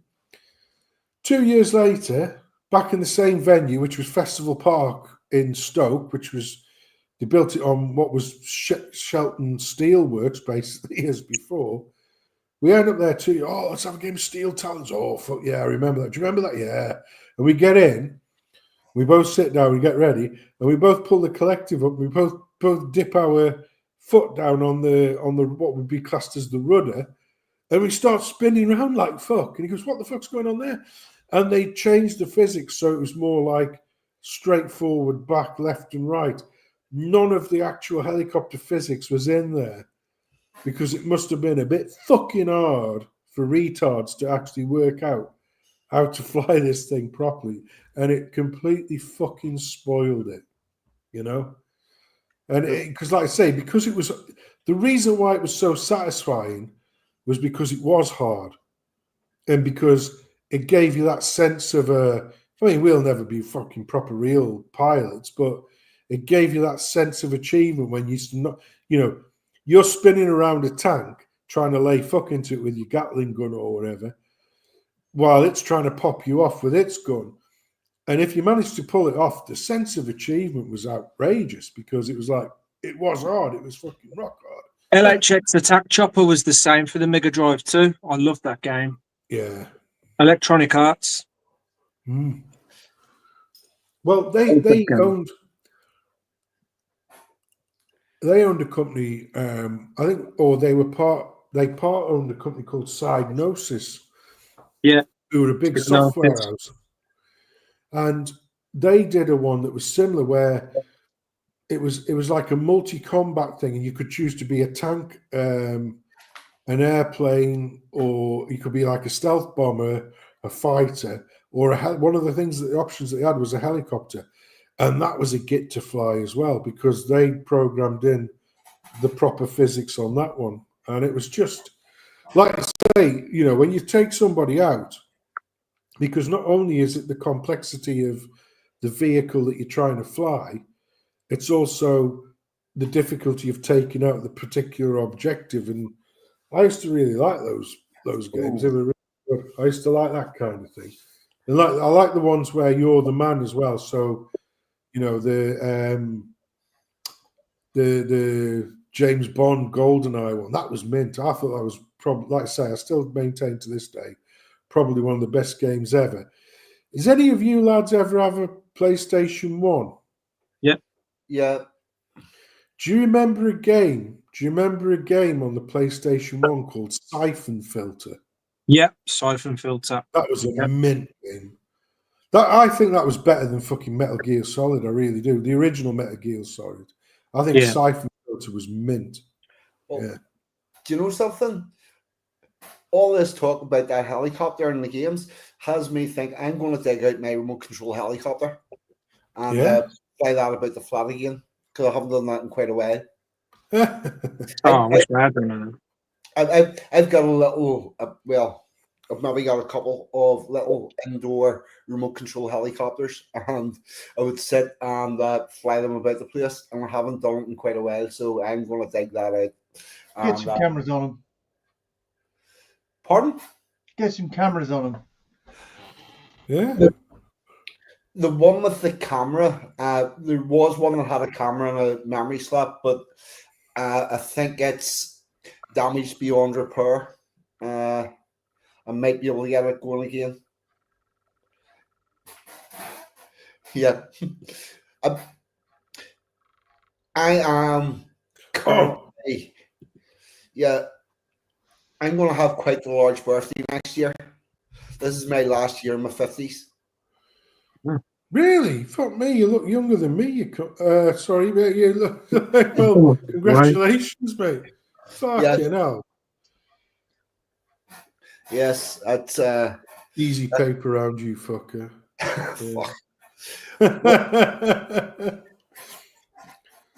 Oh, Tenchu. Do you remember Tenchu? That was mint.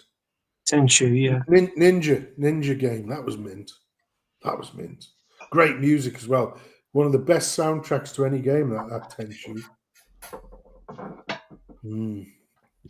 Love that game. Yeah. 6 fucking. I can't know.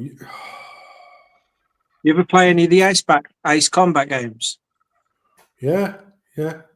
I've got the Thrustmaster. Sorry, when I say I used to have as part of my PS4 the Thrustmaster fly and stick and acceleratory jobby, but that's obviously somebody else's now, not mine. Just uses it for his fucking DVD now. But anyway, we know. I don't take no malice from that. I'm going to address that. I'm going to address Commander Classified's point because, see, Commander, here's the thing. You're only as old as the woman you feel, and my wonderful, sexy Emma G's 15 years younger than me, so I'm still good. My missus is 19 years younger than me. Yeah, so there's that. Yeah. No, I am. Yeah, good lad. No. Yeah, it's like say games were great, weren't they? Until they weren't, and then there's a hiatus, isn't it? There's sort of when you're a kid. I went through. I mean, I've had more computers than fucking Curry's me in my time. My first one was a ZX81, which I built myself because it was cheaper than buying the pre-built one. It's like 30 quid cheaper if you bought the one that you had to put together yourself. Fuck that. I'll do that. That's no problem. So I got a box of bits. So I did that for myself. Then I got a Spectrum 48K. So I went from ZX81 to Specky. Then, believe it or not, I didn't go straight to a C64. I went to the Amstrad CPC 6128. So you had the CPC 464, but you also had the 6128. And it was a great computer to learn programming on. It was a fucking really, really good computer. Had no games that were like great. The one game that was on the CPC 6128 that was brilliant was a game called Ikari Warriors. That was fucking mint. And so all my mates were on 64, so I got a 64 as well, just to play games on. You couldn't program the fucker, because even if you're programming in BASE, it was all peek and poke statements, which is machine code. So there's no fucking point. Then I went on to, in between that, I got my hands on a Jupiter Ace. That was a weird fucker. That was in a language called Forth, which these scientists developed to control radio telescopes. Forth. That was the language they brought in. And the weird fucking thing about that was it was all of the mathematical notation, all the maths in it was reverse Polish. Now, if you've never heard of that term, you never want to, because it's a pile of shit. But years later, about 30 years later, I actually put that in practice, the old reverse Polish. Fucking great stuff. For a different project in a different time. Then I got an Amiga, an Amiga 500, which was fucking mint. Best games machine ever. fire. Little Moggy's there. Oh. But then, what was it after that? Then it was like basically fucking PCs after that. Because PCs got good enough in the sort of mid to late 90s to actually hold a candle to everything else that had preceded them. Did you not get yourself an Atari ST? No. No. No, I got myself an Amiga, which was... The Amiga was better than the Atari ST. The Atari ST had the MIDI input and output ports, but I bought myself a Daytel Electronics MIDI interface. And Daytel was based in Stoke, just down the industrial park on Fenton, like half hour's walk away from me. I got my 512k expansion pack from there, my MIDI interface, loads of shit from there. Really, really good electronics company, and it was always famous for being in a load of the magazines, like, yes, at Daytel, we provide you with the greatest backup software you can find. And when everybody heard backup software, it's basically, oh, you've bought these expensive games and you need to back them up just in case anything happens to the originals, which basically meant, yeah, we know you're going to use them to copy fucking games, but I just thought of a really interesting computer story. So, as you might have guessed, whenever I was in school, I was never academic, quite apart from having a lot of interests outside of school that had nothing to do with education. And the fact that I had dyslexia, I was not academic. My sister, however, was, and she went to the local grammar school, and I went to the secondary school. And she came home from school one day and she was quite pleased with herself because in her computer studies class, she had sent off her program, where you do the little lines, 5, 10, all that sort of stuff. And they had to write that down, and then it got sent off to the local college. And they ran it through their program, and then the kids in that school got word back, yes, that program worked, or no, that program did not work. And I was like, sorry, why? And she says, because we don't have computers in the computer class. This is in the highly academic school. And by the way, my sister went on, and she, not in computers, but she did a degree, and she went to university, did a degree, and got quite the important, interesting job and whatnot. And I was like, why does your school not have computers in the computer class? She says, well, we don't have them. I says, well, I was playing Space Invaders in my computer class today on the computer that we had in the secondary school. And I was like, something's wrong here, because we shouldn't have the ability to play Space Invaders whenever we're obviously not going to become programmers or get anywhere with that. And the kids who possibly could don't have the computer to fucking practice on. Which tells you a lot about our education system. It's a little bit fucked up. Yeah. It was the same way we were. Do you remember a company called NEC? Do you remember them? We when I was at school, I never did computers at school because they knew a lot less than what I did. But anyway, that's by the by. When they decided to buy these computers for school, and I'm not talking about BBC Micro, this was like slightly later than that. They all decided, we're going to go for these fucking NECs. And I'm like, what's an NEC? And it turned out it was basically like a shit PC. It was like a shit PC that was like the worst of both worlds. So it wasn't as expensive as an IBM, but it was more expensive than a clone, but it gave you less features than a clone PC, as it were. And I'm like, well, that's shit. Why have you gone down? And it was like, because they partnered with some fucker in Education UK at the time. So, it's all kickbacks, isn't it? You know, it's all fucking kickbacks. We're not going to give the kids what they want or what they need to, you know, get them on the technology fucking super highway. We're going to hobnail them with shit that doesn't particularly work particularly well. And we're going to hobnail with stuff that doesn't particularly work well, but it's going to cost us a hell of a lot more money. It's like, the fuck are you doing, you idiots? Yeah. Ah, yes, well, this has a network. Yeah, I know, it's fucking shit, but there you go. Right. We're coming up in 2 hours, which is normally the end. Is everybody okay to do like another half hour? Yeah. I am, mate, if you... Well, I am.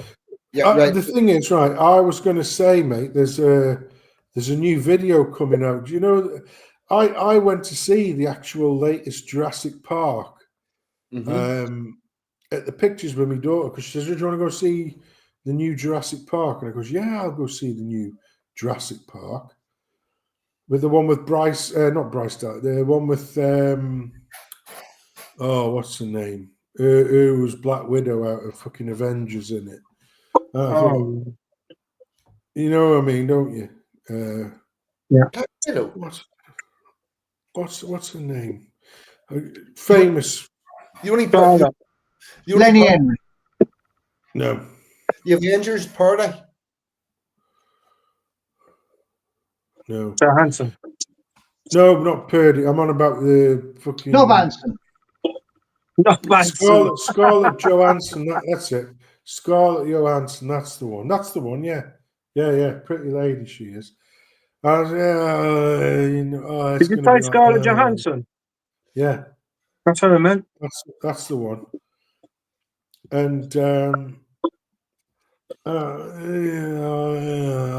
did you know it was all right? It was all right. It was better than the other fucking latest ones. Yeah, I can look past Purdy. No, anybody in there in Avengers apart from Purdy. No. Joanna Lovely. Yeah. Yeah. Anyway, here's the latest Jurassic Park coming out, right?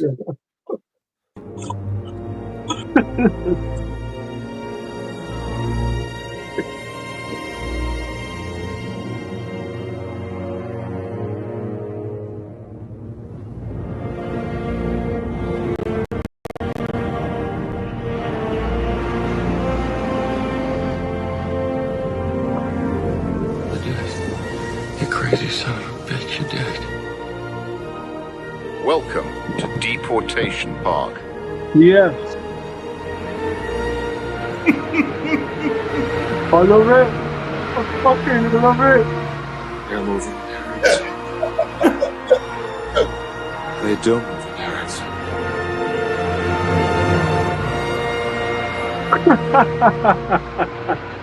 That's me. Life finds a way.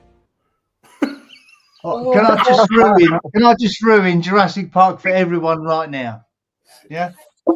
That is. I don't like Jurassic Park anyway. That was the best thing you could have done with it. Going home. They are going home. They are going home. Right now, everybody watch that film again.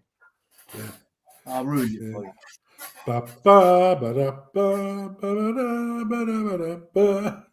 Right. I want to do a quick musical interlude, and then we'll do about another half hour. The song I'm playing tonight for the musical interlude is partially because of Ulster Day. I've also got a friend who is from the area that's talked about in this song, who's been going through a bit of a bad time with he's got people on it.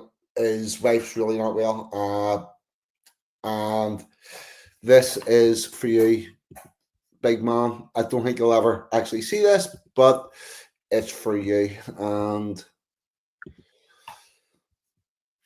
here we go. StreamYard. StreamYard has made this a lot more complicated than it actually needs to be, by the way, because you have an extra button to hit. But here we go.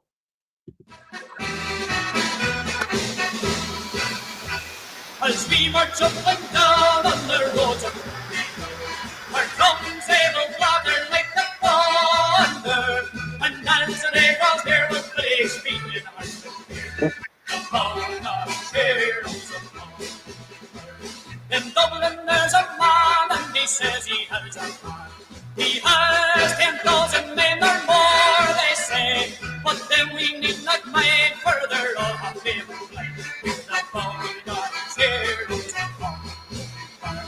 as we march up and down on the roads of glory, our drums they will gather like the thunder, and as the day draws near, we'll play screaming heart to hear. The Bodyguards heroes in Humber there's a man like his name is Yesno. He lives on the outskirts of Humber. He says they will call me stickers from through army front. The Bodyguards heroes as we march up and down on the roads of our drums they will gather like the thunder, and as the day draws near, we'll play speaking heart.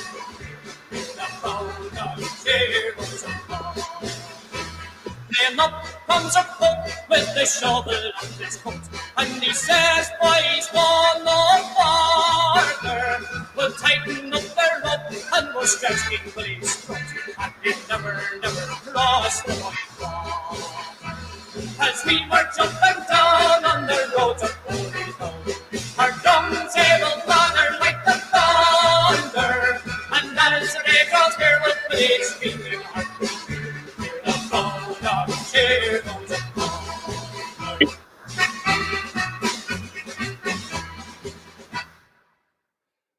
There we go. That was the Bold Orange Heroes of Cumber for our musical interlude. Right. Where were we? Oh, yeah. The quick stop is called out Pete Batten and possibly Sansom as well. There's Pete's back. We're all good. Right. What were we talking about? All sorts of computerized games. Yes. Yes.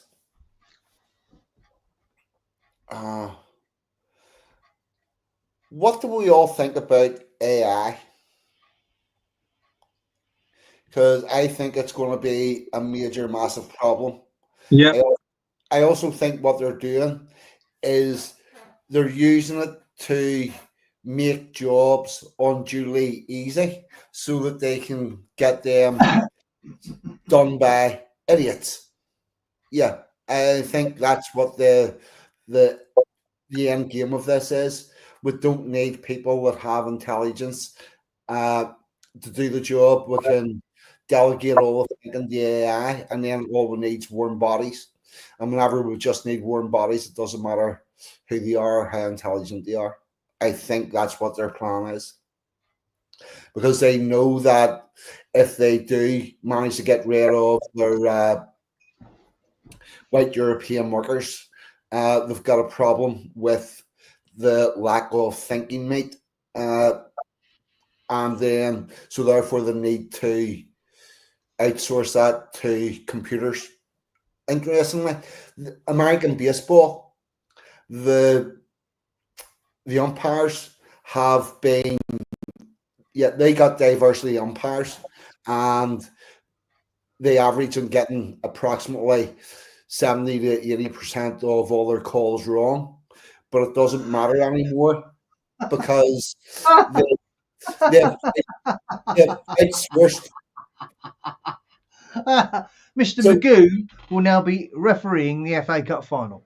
Yes, but here's the thing. So they now have the people that can't do the job in the job, but it doesn't matter because they've given the teams the ability to challenge every call, and then the AI tells the umpire what it is, so he then shouts out what the AI told him, and it looks like the game's now being umpired. So the person isn't doing the job. They're they're wearing uniform and standing there. They're not actually doing anything. Yes, they're instead of having umpires, they've got people that are less intelligent, less quick-witted, less. They just go, yes. Let's ask the AI. Yeah. Oh no, you're right. Yeah, so they're acting the game. They're acting the position, not actually doing it. Right, hold on. He's back. There we go. Sorry about that.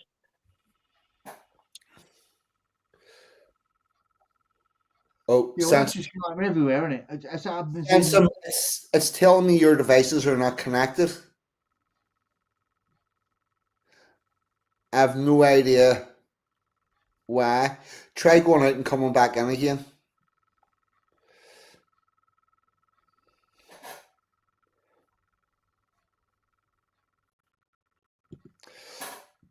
This is very true. The people will not revolt, for they will not look up from their screens long enough to notice what's going on. Do you know, I was thinking that today. I've spent all day looking at a screen. And I spent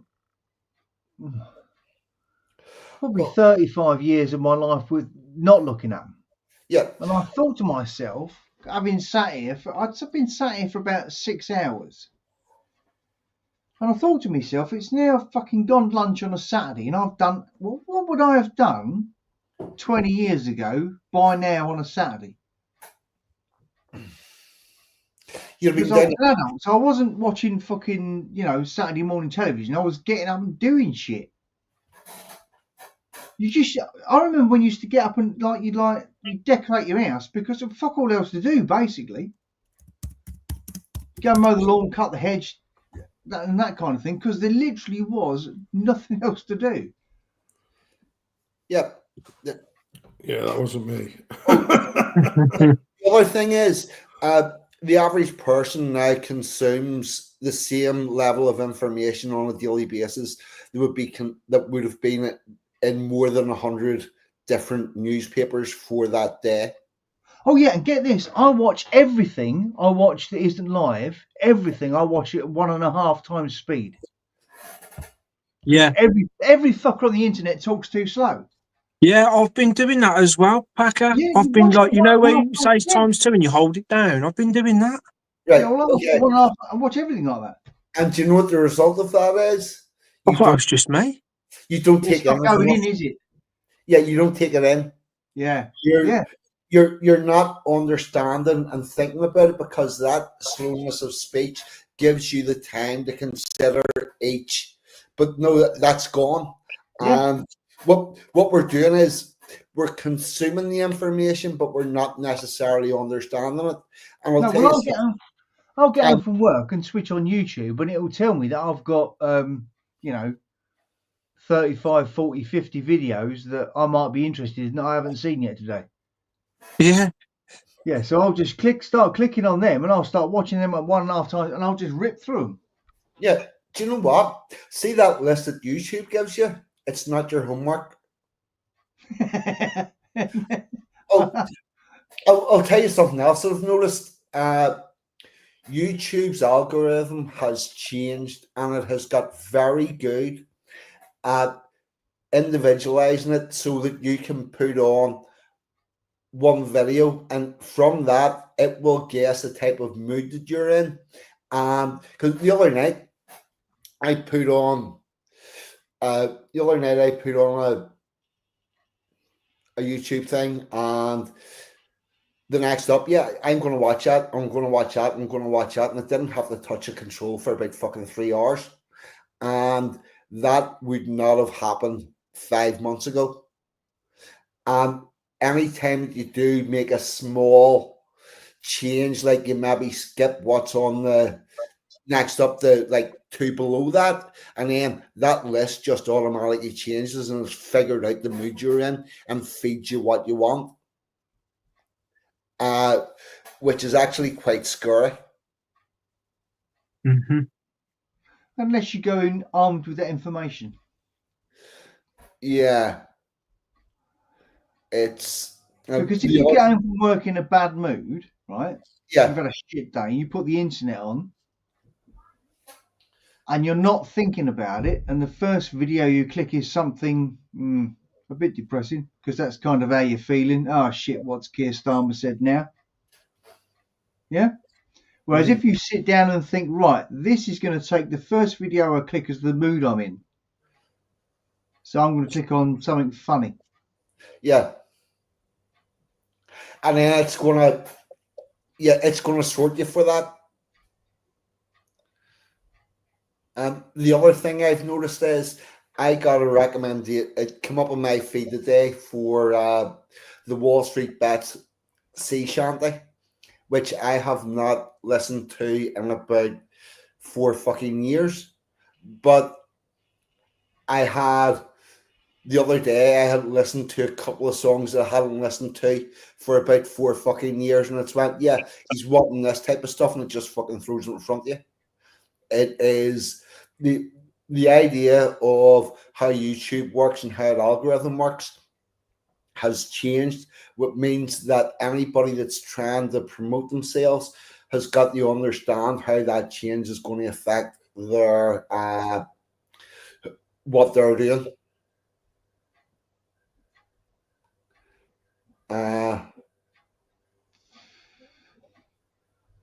Yeah, what's it going to do when you're spiraling down? Oh fuck! Do you know what? It's going to advise you to phone the NHS and press the button and ask for information about assisted suicide. Yeah, probably. Yeah, you know that's literally where we're going. You're sitting there thinking, shit, I just clicked Sinead O'Connor. What's this all about? Oh, fuck. Now, I clicked on Sinead O'Connor. Now it's saying, do you want to kill yourself? I mean, take it easy. It's only Monday.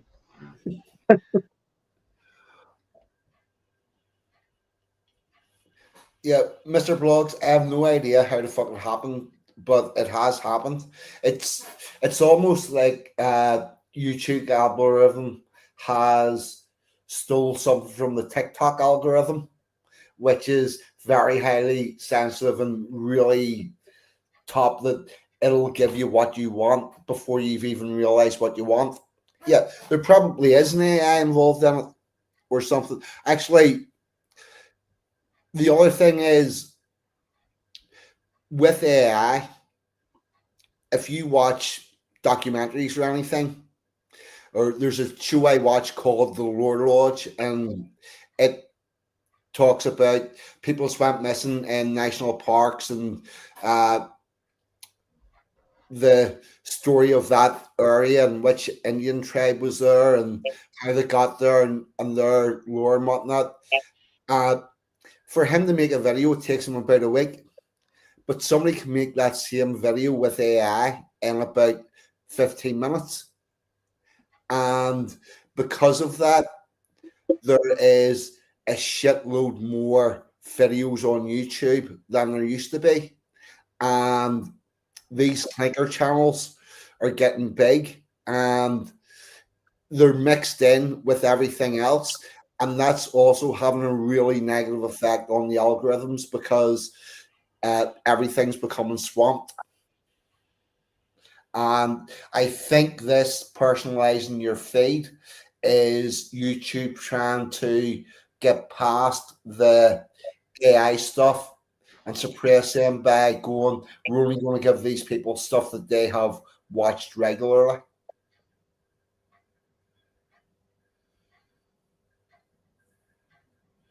It's also... I don't know. I get an awful lot of horrible, badly done AI videos on subjects that I would otherwise like. And you can immediately tell that it's just an AI. It's an AI voice, and it's been AI written, and the grammar's wrong, and the pictures of the particular whatever they're talking about aren't necessarily correct, and they're just awful videos.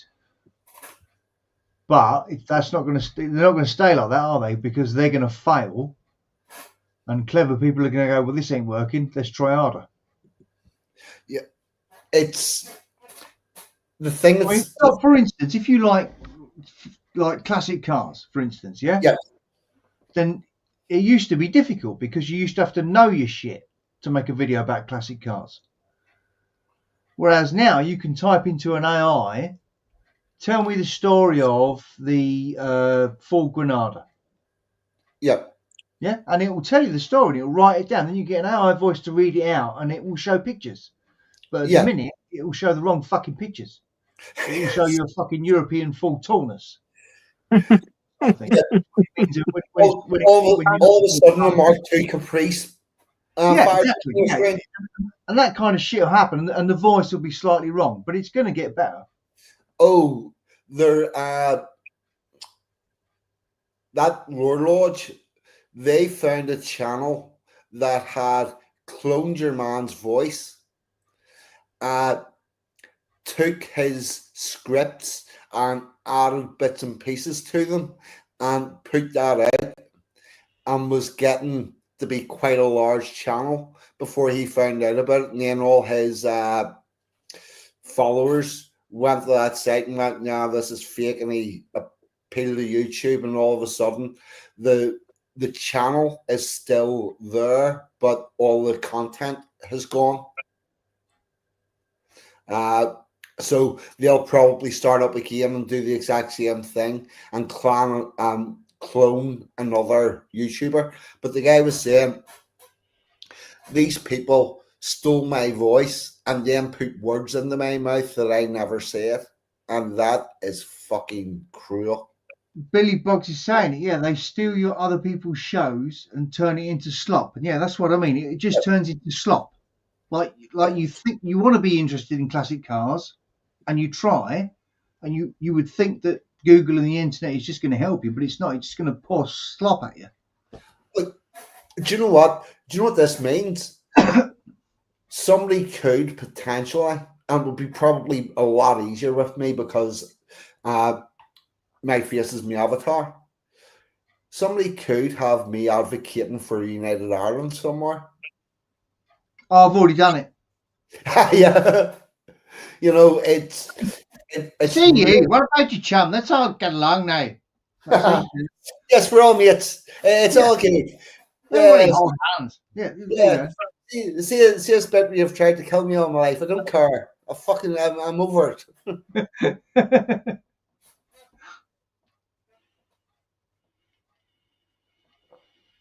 Yeah, no, it's mad. And what was supposed to set us free, they're just going to blind us with it again. Yep. The YouTube will just end up, or the internet will just end up being like the BBC and CNN. Yep, we're going to end up going back to CB radios. Well, we'll have to. What we need to do right now is, because we're, with regards to what we can see going on in the world and what they want us to see going on in the world, right now we're one step ahead and we need to get as much done now. Well, that's the case.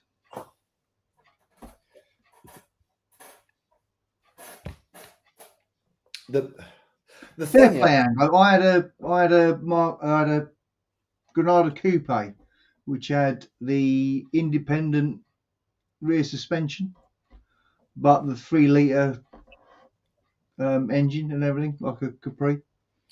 Much better around the corners, a bit heavier, so not quite as quick in a straight line. Yeah, a Capri with a limited slip diff. They did, yes, but they had a fixed rear axle. Yep. Whereas on the Granada, they had the independent coming out of the rear axle and everything. So it was. My Capri failed MOT one year because the brake pipe, the new brake pipe that I got, went straight across the back axle. They wanted it routed round the circular hub, that whatever is the diff or whatever in the middle of it. And I think I have a very strong sneaking suspicion that the fucker was going to fail for something anyway, and he just picked that because it was up in the ramp for about 15 minutes, where it would normally it took 5. You know, I was like, yeah, I've got this 12-year-old Capri that's just not passing. And that's what he done me on. He didn't like the way my new brake pipe had been installed. I'm 55. I've been driving since, when could I pass 17? And I've had a vehicle pass an MOT twice. Not the same vehicle, but you know that magic moment when the MOT bloke comes out and goes, "It's passed," and you kind of go all queasy from the stomach down there. It's a bit like you just set off on a Big Dipper and you think, "What the fuck? Am I dreaming?" Yeah, but Pakka, you do your MOTs in private garages. We do our MOTs in a government facility, right? Because so what I'm saying is I'm a cheap shit. In 50, well, how old am I? Sorry, 30 plus years of driving, I've managed to afford 2 motors that could pass an MOT. But here's the thing. Nobody in our MOT centres can make money off selling you the spares that they have laying about. So say they've got a glut of brake pads for whatever model of car, and you come in that model of car, you probably need new brake pipes that they can book you in for, and then book you back in for your MOT and have you passed. Yeah. Whereas we go to a government facility where the only thing that they could possibly gain from fueling your car is possibly overtime. Although that's not a play because that's it. They could get overtime money in it. They couldn't make big dough, and the reason for that is it would be impossible for our private garages to do MOTs and not have to pass cars that were below standard, because people would arrive in and go, "I need an MOT for this, and if I don't come out with one, you're getting shot." No, that honestly, that's why. Yeah, that's why we have the government facilities, because we have them facilities, not the government ones, the other facilities in this country, whereby you can go in and get an MOT. Yeah, but that's any private garage you can go to, or any. Yeah, and it's not always a threat of menace either. Sometimes they can just be your mate. I drove a vehicle for several years. In fact, I think I owned it about 7 or 8 years, and for all but one of those years, I drove around with a massive crack right up the windscreen. Right, which every year the MOT bloke would tell me, "I'm going to put this MOT certificate in your hand, and if you get stopped after now, that just happened." Yep. You know, and I was like, "Yep, see you next year." Because a crack in your windscreen is not going to fucking hurt anyone, is it? No, apart from yourself. Yeah, possibly do some damage to yourself. Well, yeah, maybe, but it's an MOT failure because it obscures your view. If one crack up your fucking windscreen is obscuring your view, you shouldn't be driving. Yeah, so the guys are playing a bit of common sense and going, "Can I actually see through this window?" Yes, I can. I'm going to let that go. Yeah. Yeah, the screen wasn't shattered; it just had a big crack.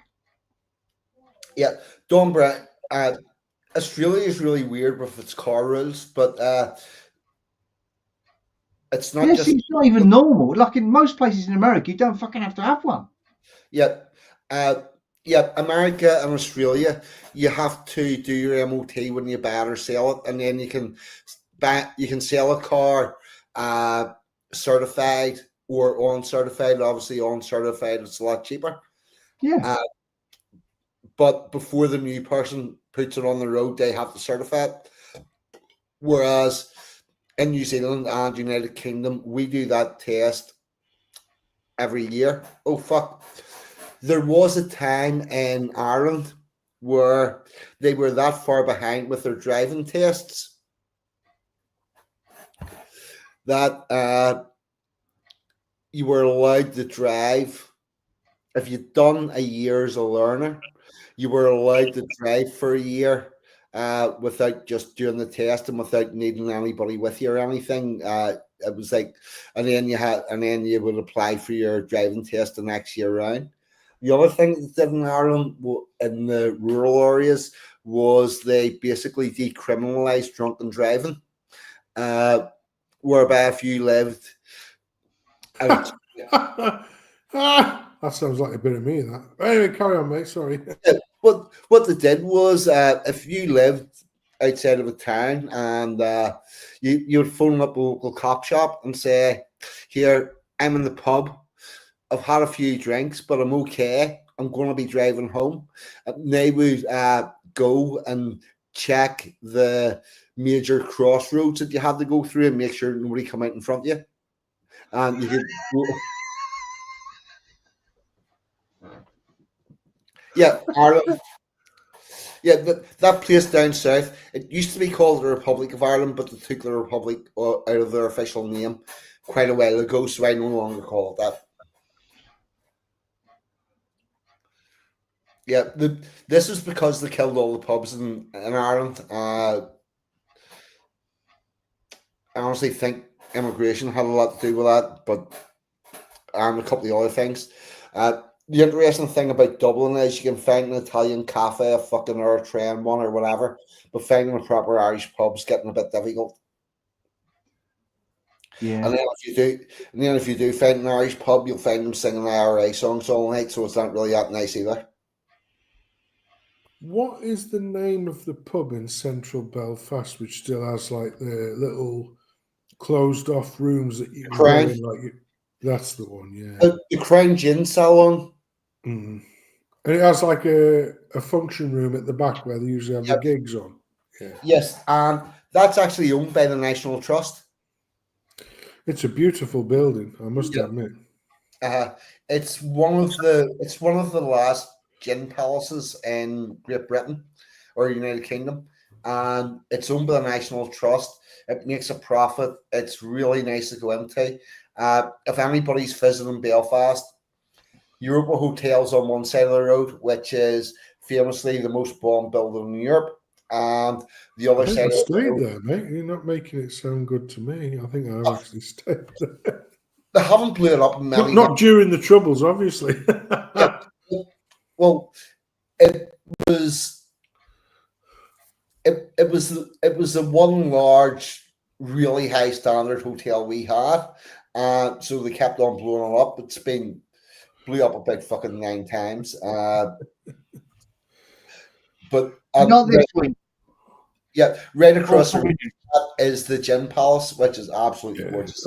It's a stunning place. We went in there because we heard there was a gig on, and it was a great gig as well, proper sort of folk music stuff. And we walked in there and I said, "Are we in the right fucking place here? This is like fucking, you know." I think we're going to get fucking rolled here by, you know, Inspector Lestrade. You know, looking for Jack the Ripper, because it looks like that, doesn't it? It is literally.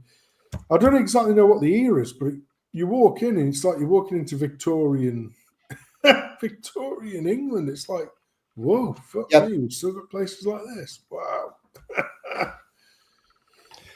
And I have to say, 42, I don't know if you think it's commercialised or not, but I used to like nothing better than having a pint of Chieftain IPA in the Duke of Wellington and a packet of fucking Shingles crisps. Fuck you. I don't care what anybody says. I enjoyed it. There we go. There's a Crown Bar. Yeah. We'll see. That's the one. Fucking yes. Yeah. Oh, that's the one. Yeah. It's fucking. Honestly, it is a sight to behold. You have to, even if you only go in there once in your lifetime, you have to go in there. It's such a beautiful building. So it's just full of slugs, yeah? So I mean, obviously it's a beautiful Victorian building. Oh, it's full of working class Belfast people. Yeah, it's just a great pub, mate. It's an ordinary pub atmosphere. It's just beautiful. It's just beautiful. It truly is beautiful building. It really is. What's the age on it? When was it built? I will get some information on it now. Crown Bar. It's like you know when you used to see Pakka. The only way I can compare it to is when you see films about Jack the Ripper, and they're talking about the ale houses and that of the Jack the Ripper era. That's exactly what it looks like. Snugs with a tile floor and everything. Yeah. Yeah. Crown Bar. Crown Liquor Saloon. I love them. There was a pub in 1885. Yeah, that's exactly right. The right around the time of Jack the Ripper era. Yep. 1885. Yeah. There was a pub called. Oh fuck! I can't remember what it was called in Ilford. I used to go in, and it was proper old like that. Hadn't been changed for fucking probably 100 years. And they'd have a band in there Thursday, Friday, Saturday, and Sunday night. And it'd be full of lads, and they had snooker tables and whatnot. It was a massive place. And over in the corner, near where we used to all sit, me and my mates, there was this fucking grandfather clock. And we'd go in there one day in the week, and then we'd go in on the weekends. Well, we went in one Tuesday night or something, and the fucking grandfather clock was gone. So we said to the barman, "Where's your grandfather clock gone?" He said, "Well, it's a funny story." He said, "A bloke coming here this afternoon." I'm going back to 1990, right? And he says, "Bloke coming here this afternoon." He was just sitting having a drink. And he looked at it, and then he came and had a chat with me. He said, and he was like an antiques expert. The fucking grandfather clock was worth about fucking 1,200 quid. And it had been stood in this pub for 100 years, and we'd all been kicking the shit out of it. It just been in there. It was a lovely clock, and we all missed it. But it was like, fuck that. Is it? You know which one I'm on about? 42 in the middle of Belfast. Is it the Duke of Wellington or the Duke of York? I can never remember. Duke of York, I think, probably. It's right in the middle with all the fucking lights down. You know, the whole the cobbles. Yeah. But on the opposite side, they've got that room where they've got the poems on the wall. Yes. Is it Joyce? James Joyce's poems James on Joyce. the wall. Yep. Yeah. That's in the Cathedral Quarter. Yeah, I do. I must admit, I don't care. Everybody says, "Oh, it's commercialised." And there's nothing I like better than sitting my fat arse down in the Duke of York with a pint of Chieftain Ale. Because I don't get me wrong, I like Guinness, but the Chieftain IPA was fucking rock on. And you used to get a box of shingles, crisps, salt and vinegar, or cheese and onion. And I was as happy as a pig in shit. I could spend a couple of hours in there because used to have it. Usually, that's the one. Yeah, beautiful. I'll tell you something now, right? You've got a collection of whiskies in there like you've never seen before. Yeah. Because I made the mistake of asking what's the most expensive whiskey you've got in here, and it was like more than you can afford, fat boy. Okay, well, what's your second most expensive?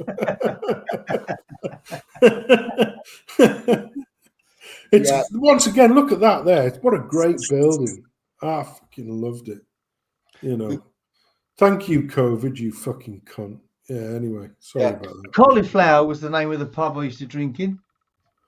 Yeah. In Ilford, it was called the Cauliflower. How is it received, 42, that pub? Is it sort of, it's just for the tourists? Because I genuinely liked it, to be honest. No, there's a hell of a lot of locals go in there for now that whole area. There's a whole shitload of pubs, and it's really busy every night. It's, I would say, at least 80% locals. Yes, the tourists do come and have a nosy. Why the fuck would you not? And whenever I say tourists, most of them are from United Kingdom. A lot of English, a lot of Scottish, a lot of Welsh come over. Part of your night out in Belfast is in around those cobbles, and that's just all. That area is just all hiving. It's really nice to see. Nice to be able to stand outside having a rollie and then sticking it in the buckets of sand. on the outside because you're not allowed to have a tab inside anymore. Yeah. Well, the funny thing is, whenever I went to Berlin, which would have been about,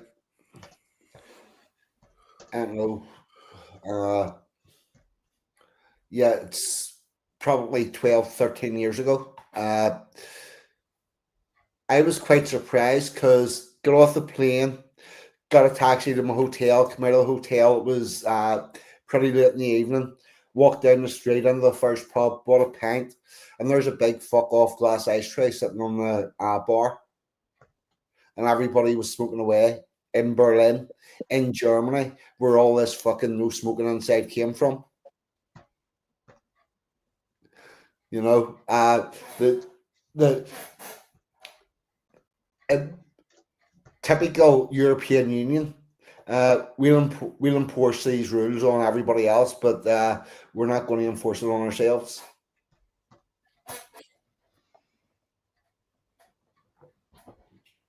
Although I think it could be.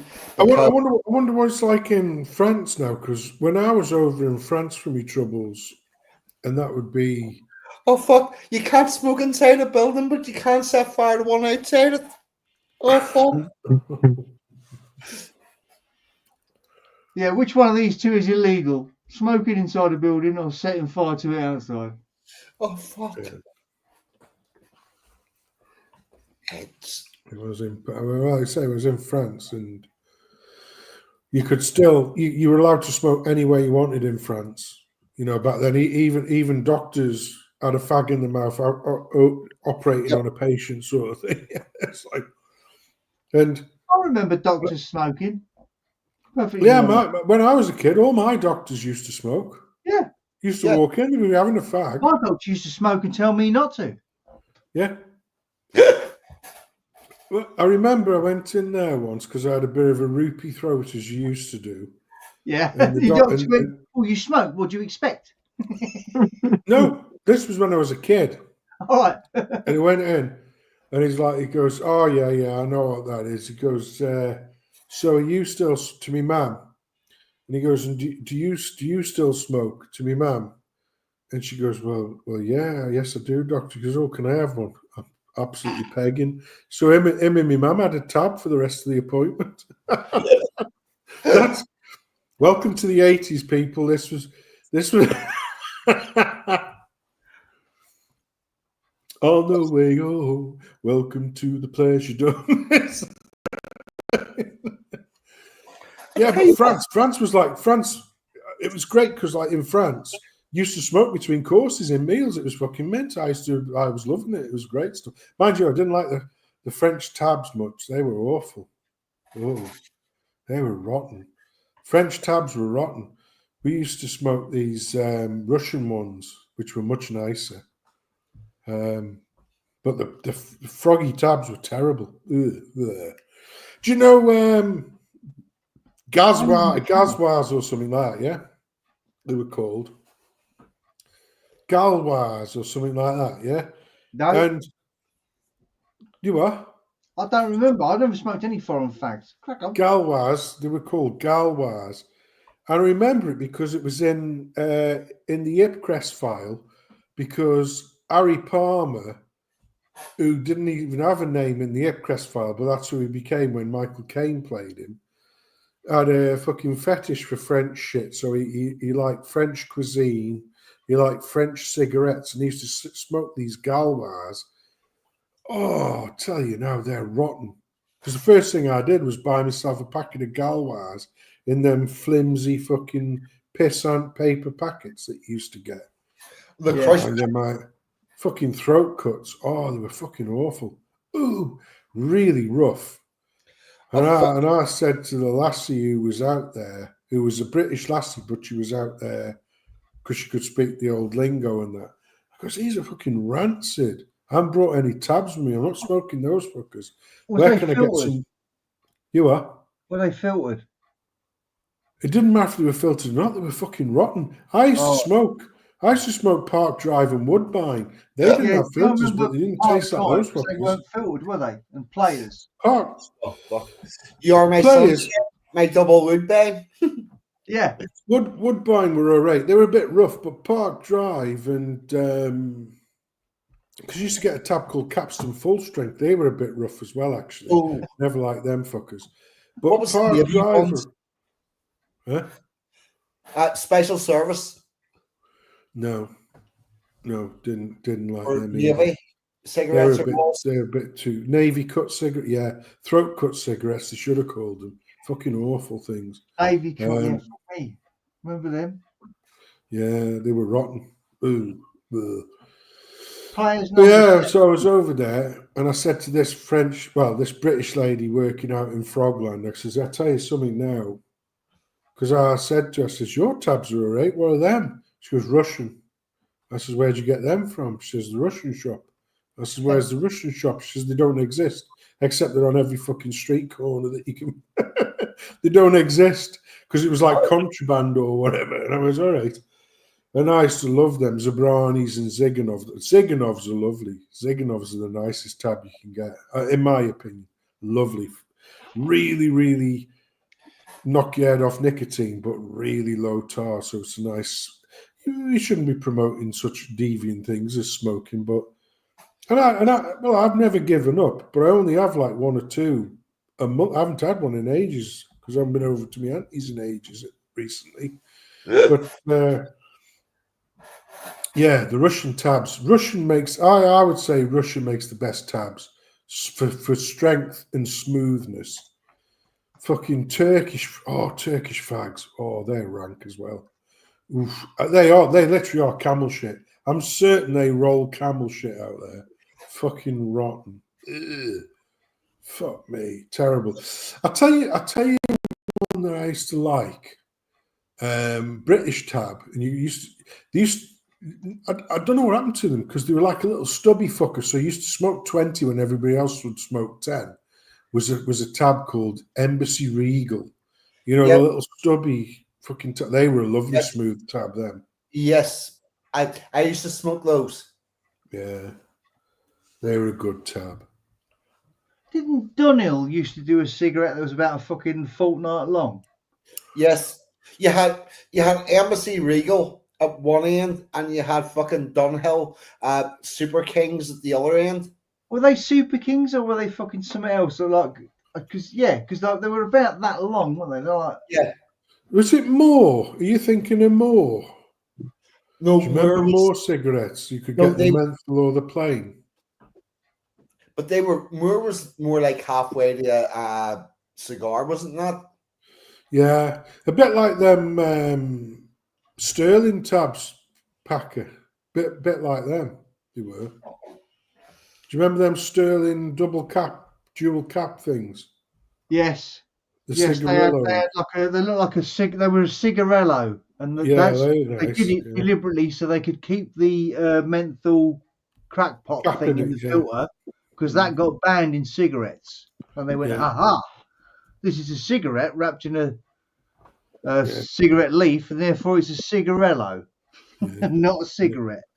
We had more cigarettes, but I remember the Dunhill tabs had the flip top case, didn't they? So they were like a dark maroon with a gold lining, and it was a flip up case. Do you remember them? The Dunhill tabs. Mm-hmm. Like a flat case that used to open up like a, rather than being like a packet that you pull the top down. These were like a proper open up flip top case, Dunhill case. They were proper. Well, the Ziganovs came in a case just like that, but it was all black with like a silver lining, and there were black papers as well, all black. It was fucking. They were, the milligrammage of nicotine was like off the scale, but the tar was like through the floor, so they were smooth as silk, literally smooth as silk. Yeah. And you got now you can't tell, can you? Because you felt like James Bond, didn't you? I did actually, yeah. Yeah. You're fucking lovely. Yeah. Bit spesh, as we used to say. But like I say, nowadays, because got all the fags looking exactly the same now, and all the packets and that, these green fucking nondescript packets and that now. Oh, and it's like and also they have removed the price list, so everybody is now locked into whatever they previously bought. Yeah, you have to get them to look it up. When I still smoked cigarettes, which I haven't for over a year now, but when I did, I used to thoroughly enjoy going in and asking for my brand of cigarette, and then watching the poor 16-year-old girl open up that fucking thing behind her. And having all of them packets and start searching through for whatever I asked for, and I'd say to her, "It's the one in the green packet, love." She'd look over her shoulder and sneer at me. I go, "The one that says with the big, smoking kills on it." Yeah. Well, the thing is, right, I was always safe because I used to only ever get the ones that said might harm your pregnancy. So I was always safe if I got those ones, because I didn't get any of the other shit like lung cancer and that, because I just used to go for the ones that would harm your pregnancy. Yeah.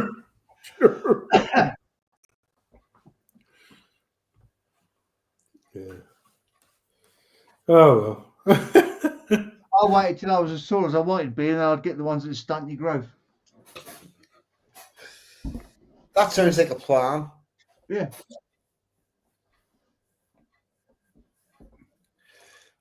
Oh, Linda, where do you hear this? I would need to look it up, but I think our current smoking age is probably 21, because we brought in the same law that New Zealand brought in, and the age for smoking has been increasing each year for a few years. Yeah, we will reach a point in this country where you won't be able to smoke until you retire. No. It will get to this point in this country where you're just not allowed to smoke. Yeah. No, mine was funnier though, wasn't it? Yeah, but mate, people getting to retirement age isn't even going to guarantee it, because it goes up a year every year. So the people who were 16 when that was brought in will never reach the age of maturity where they can make a decision of, I'm going to smoke a cigarette. Or retire. Yeah. Funny how that works, isn't it?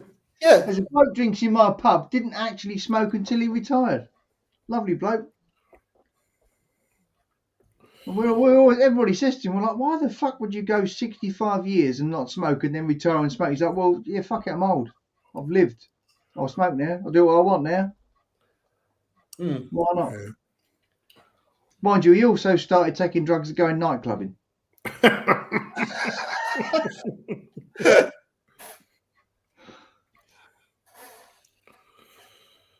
I like good. Oh, there's Linda in there. Good rolling tobacco. Yeah, I like a rollie. In fairness, when I go over to my auntie's, that's what my cousin does. He rolls his own. But we do always have like a little stash of the old Sterling jewel caps on the go for after we've had.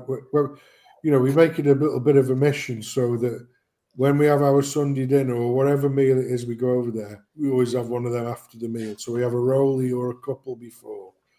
We'll have the dinner and we'll have one of them, and then we'll have a rollie or a couple after. That's the way that it works now. But usually the tab of choice after food is a Sterling jewel cap, which you got me onto, believe it or not, Pakka, because I remember a year or a couple of years ago, I said to you, what the fuck are you smoking there? Yeah, I was smoking them on here on Dangerfield, wasn't I? Because they were funny brown things, weren't they? Yeah. And I was only smoking them because they had the mint, and they were cheap and all. But they had the mint thing in them. They're not, in fairness, they're not that bad, because I bought 40 to take over to my cousin, my auntie, uncle, and cousins, because they're all together. And yeah, they weren't ridiculous. They weren't as bad as tabs. Certainly not as bad as John Player Super Kings, which is what they like. Me auntie and my uncle likes to smoke. Me and my cousin, we like a rollie. So we used to like drum. I like drum actually because it's quite a dark. Drum or Samson. Yeah. I could never get on with that Amber Leaf shit. Oh, it's horrible. Yeah. Unbelief was floor sweepings. Yeah, Cutter's Choice was all right. I'm currently using Sterling. Unbelief was good. What? Yeah. Benton likes right. Good night, Benton. He's Unbelief boy. Yeah. No. I'll tell you what was nice. Gold Leaf's nice. That's Benny Edge's. John Player's Gold Leaf. That's all right as well. Yeah. But I used to love. There was a proper baccy shop in Stoke called Edwards's, and they used to have like the jars of like hand rolled, like hand rubbed baccy, so you could get like, half ounce of rum and raisin or cherry menthol. Oh, it's fucking smell like an it. Aladdin's cave. There was a baccy shop in Boston. I could still smell it. Edwards's, yeah, great tobacconist. Yeah. The one because they had one in Newcastle under Lyme as well, and the one in Newcastle under Lyme, I actually managed to buy an actual proper real I am bottle box of Ziganov cigarettes, which I'd only had in France, in there. And in France, I think there was something like, 40 francs or something. When they still had francs, or do you know what I mean? It was like something stupid. But even then, they were like 10 quid. So it was like it was like, Benny Edges were like 5 quid at the time, $5.99. So like Ziganov's 10 quid. It was like, yeah, I'm still having them. Because they were lovely. Lovely. That was for the Christmas party night. So you go out like Bond on your Christmas. Q, you're a shite for sort. The name's Bond, James Bond. Would you like I used to go to the tobacconists and buy filters for my mate's pipe because my mate just looked like a total stoner and the tobacconist wouldn't serve him. He'd say, go and get me some galls.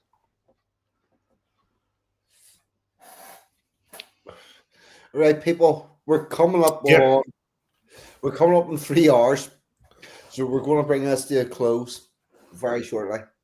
I'm going to go around the panel. Have you anything else to get off your chest, Mr. Pakka? No, I'm fine, thank you. Thanks for having me. It's been especially being as Chris hasn't bothered streaming. I was feeling a bit. You'd be getting out of practice. Yeah.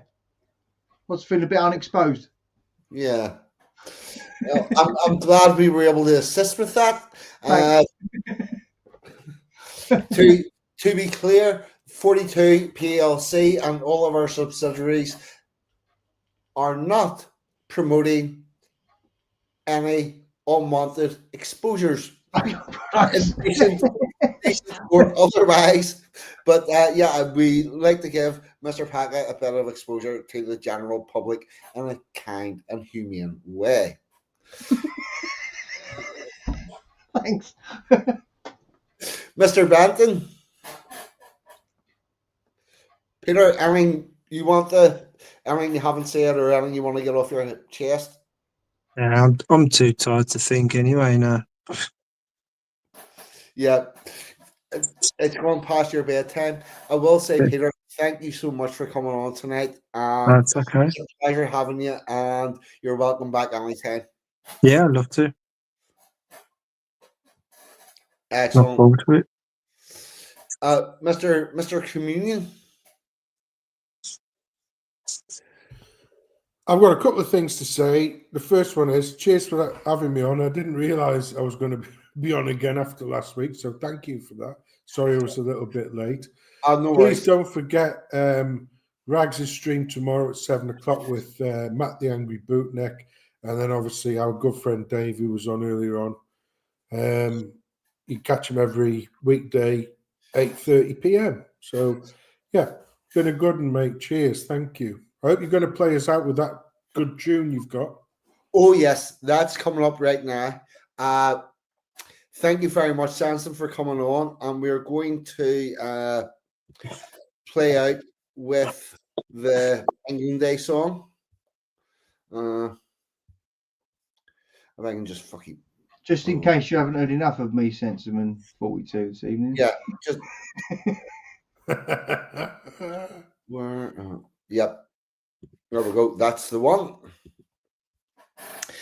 I have most of the songs that I use on a red shortcut, but this one went on the purple because the red one was getting janged and went the wrong thing. But anyway, here we go. I shall put your messages up on the screen. I will also get the link into this chat after the show. Please take 5 minutes, click the link, watch the video in its entirety, because that would really, really help get this message out. And with that, here we go.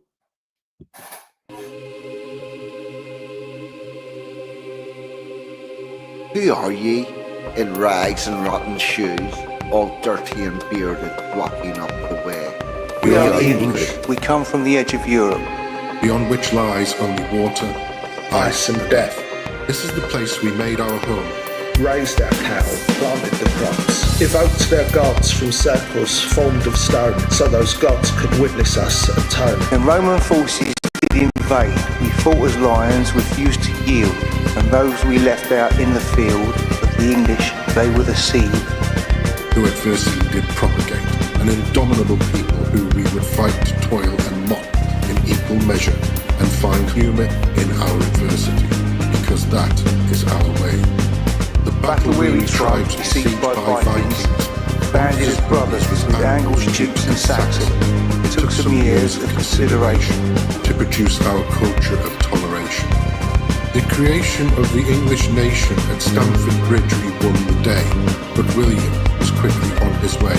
1066, the commutation brought the cursed Norman invasion. A ruling class they would impose until calls for Magna Carta arose. And to all the kings the message was sent: you only rule us by consent. So what of the English, I hear you ask? You know us as the working class, the ones whose toil, blood and sweat brought you the greatest empire yet. So you should learn at your mother's knee of revolutions that number 3. That number 3. 1, 2, 3. Agricultural, where mechanised planting and harvesting was married to selective breeding, we created a food surplus, the envy of the world. Industrial, where we conjured cities to house factories inhabited by a well-bred workforce to man the machines. This coupled to the ingenuity of English engineers who never found a problem without a solution. The third, the glorious one, that brought about civil and religious liberty, one rule for all, and the radical notion that a man should profit from his labours. But we are not greedy. We exported our language, our law, our sense of fair play. In our safe shipping lanes trade flows through never-ending day. And when Britannia ruled the waves, we used our power to free all slaves. We managed the world and allowed all others to travel in the social order we created with humour in adversity, because that is our way. Achievements we have too many to list. From this small kingdom God has kissed. We travelled the world from the highest mountain to Arctic, Scabatic, tundra and back again. The traces of our kindness are in our railway lines that transport the world to work, our compassion in the water systems that hydrates foreign soil. We left everywhere better than we found it, because that is our way. I could list another thing or two, like how we taught the world to queue, but I'll leave that for another occasion. It's time to have a celebration. Admire the wonders of our creation. To our ancestors, homage we must pay for doing things the English way. For we are the English, and this is our day.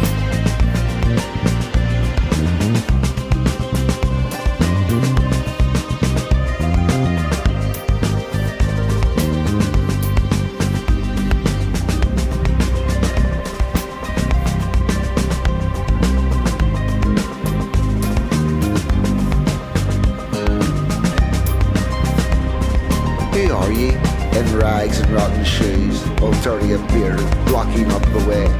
We are the pilgrims, master. We shall go always that little bit further. It may be beyond that last blue mountain barred with snow, across that angry or glimmering sea. We are the English. Every Englishman's house is his castle. So hoist your colours on the ramparts for England Day. Then down after St George's Day. We are English and we'll be patriotic in an organised way.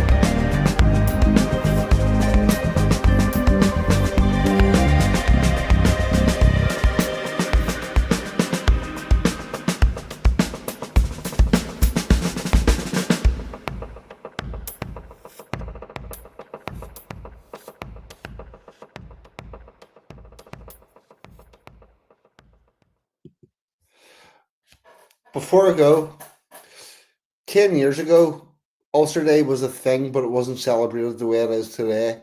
Today, I was at a fucking town council hall where we had a reenactment of the signing of the Covenant. It's more possible to implant your culture back into England than you actually think it is if you work at it. And with that, I shall leave you. Pakka's been Pakka, Pete's been Pete, Sanson's been Sanson, I have been 42, and you lot in the chat have been, as always, fucking amazing. Thank you, good night, God bless. I'm out of here. Goodbye.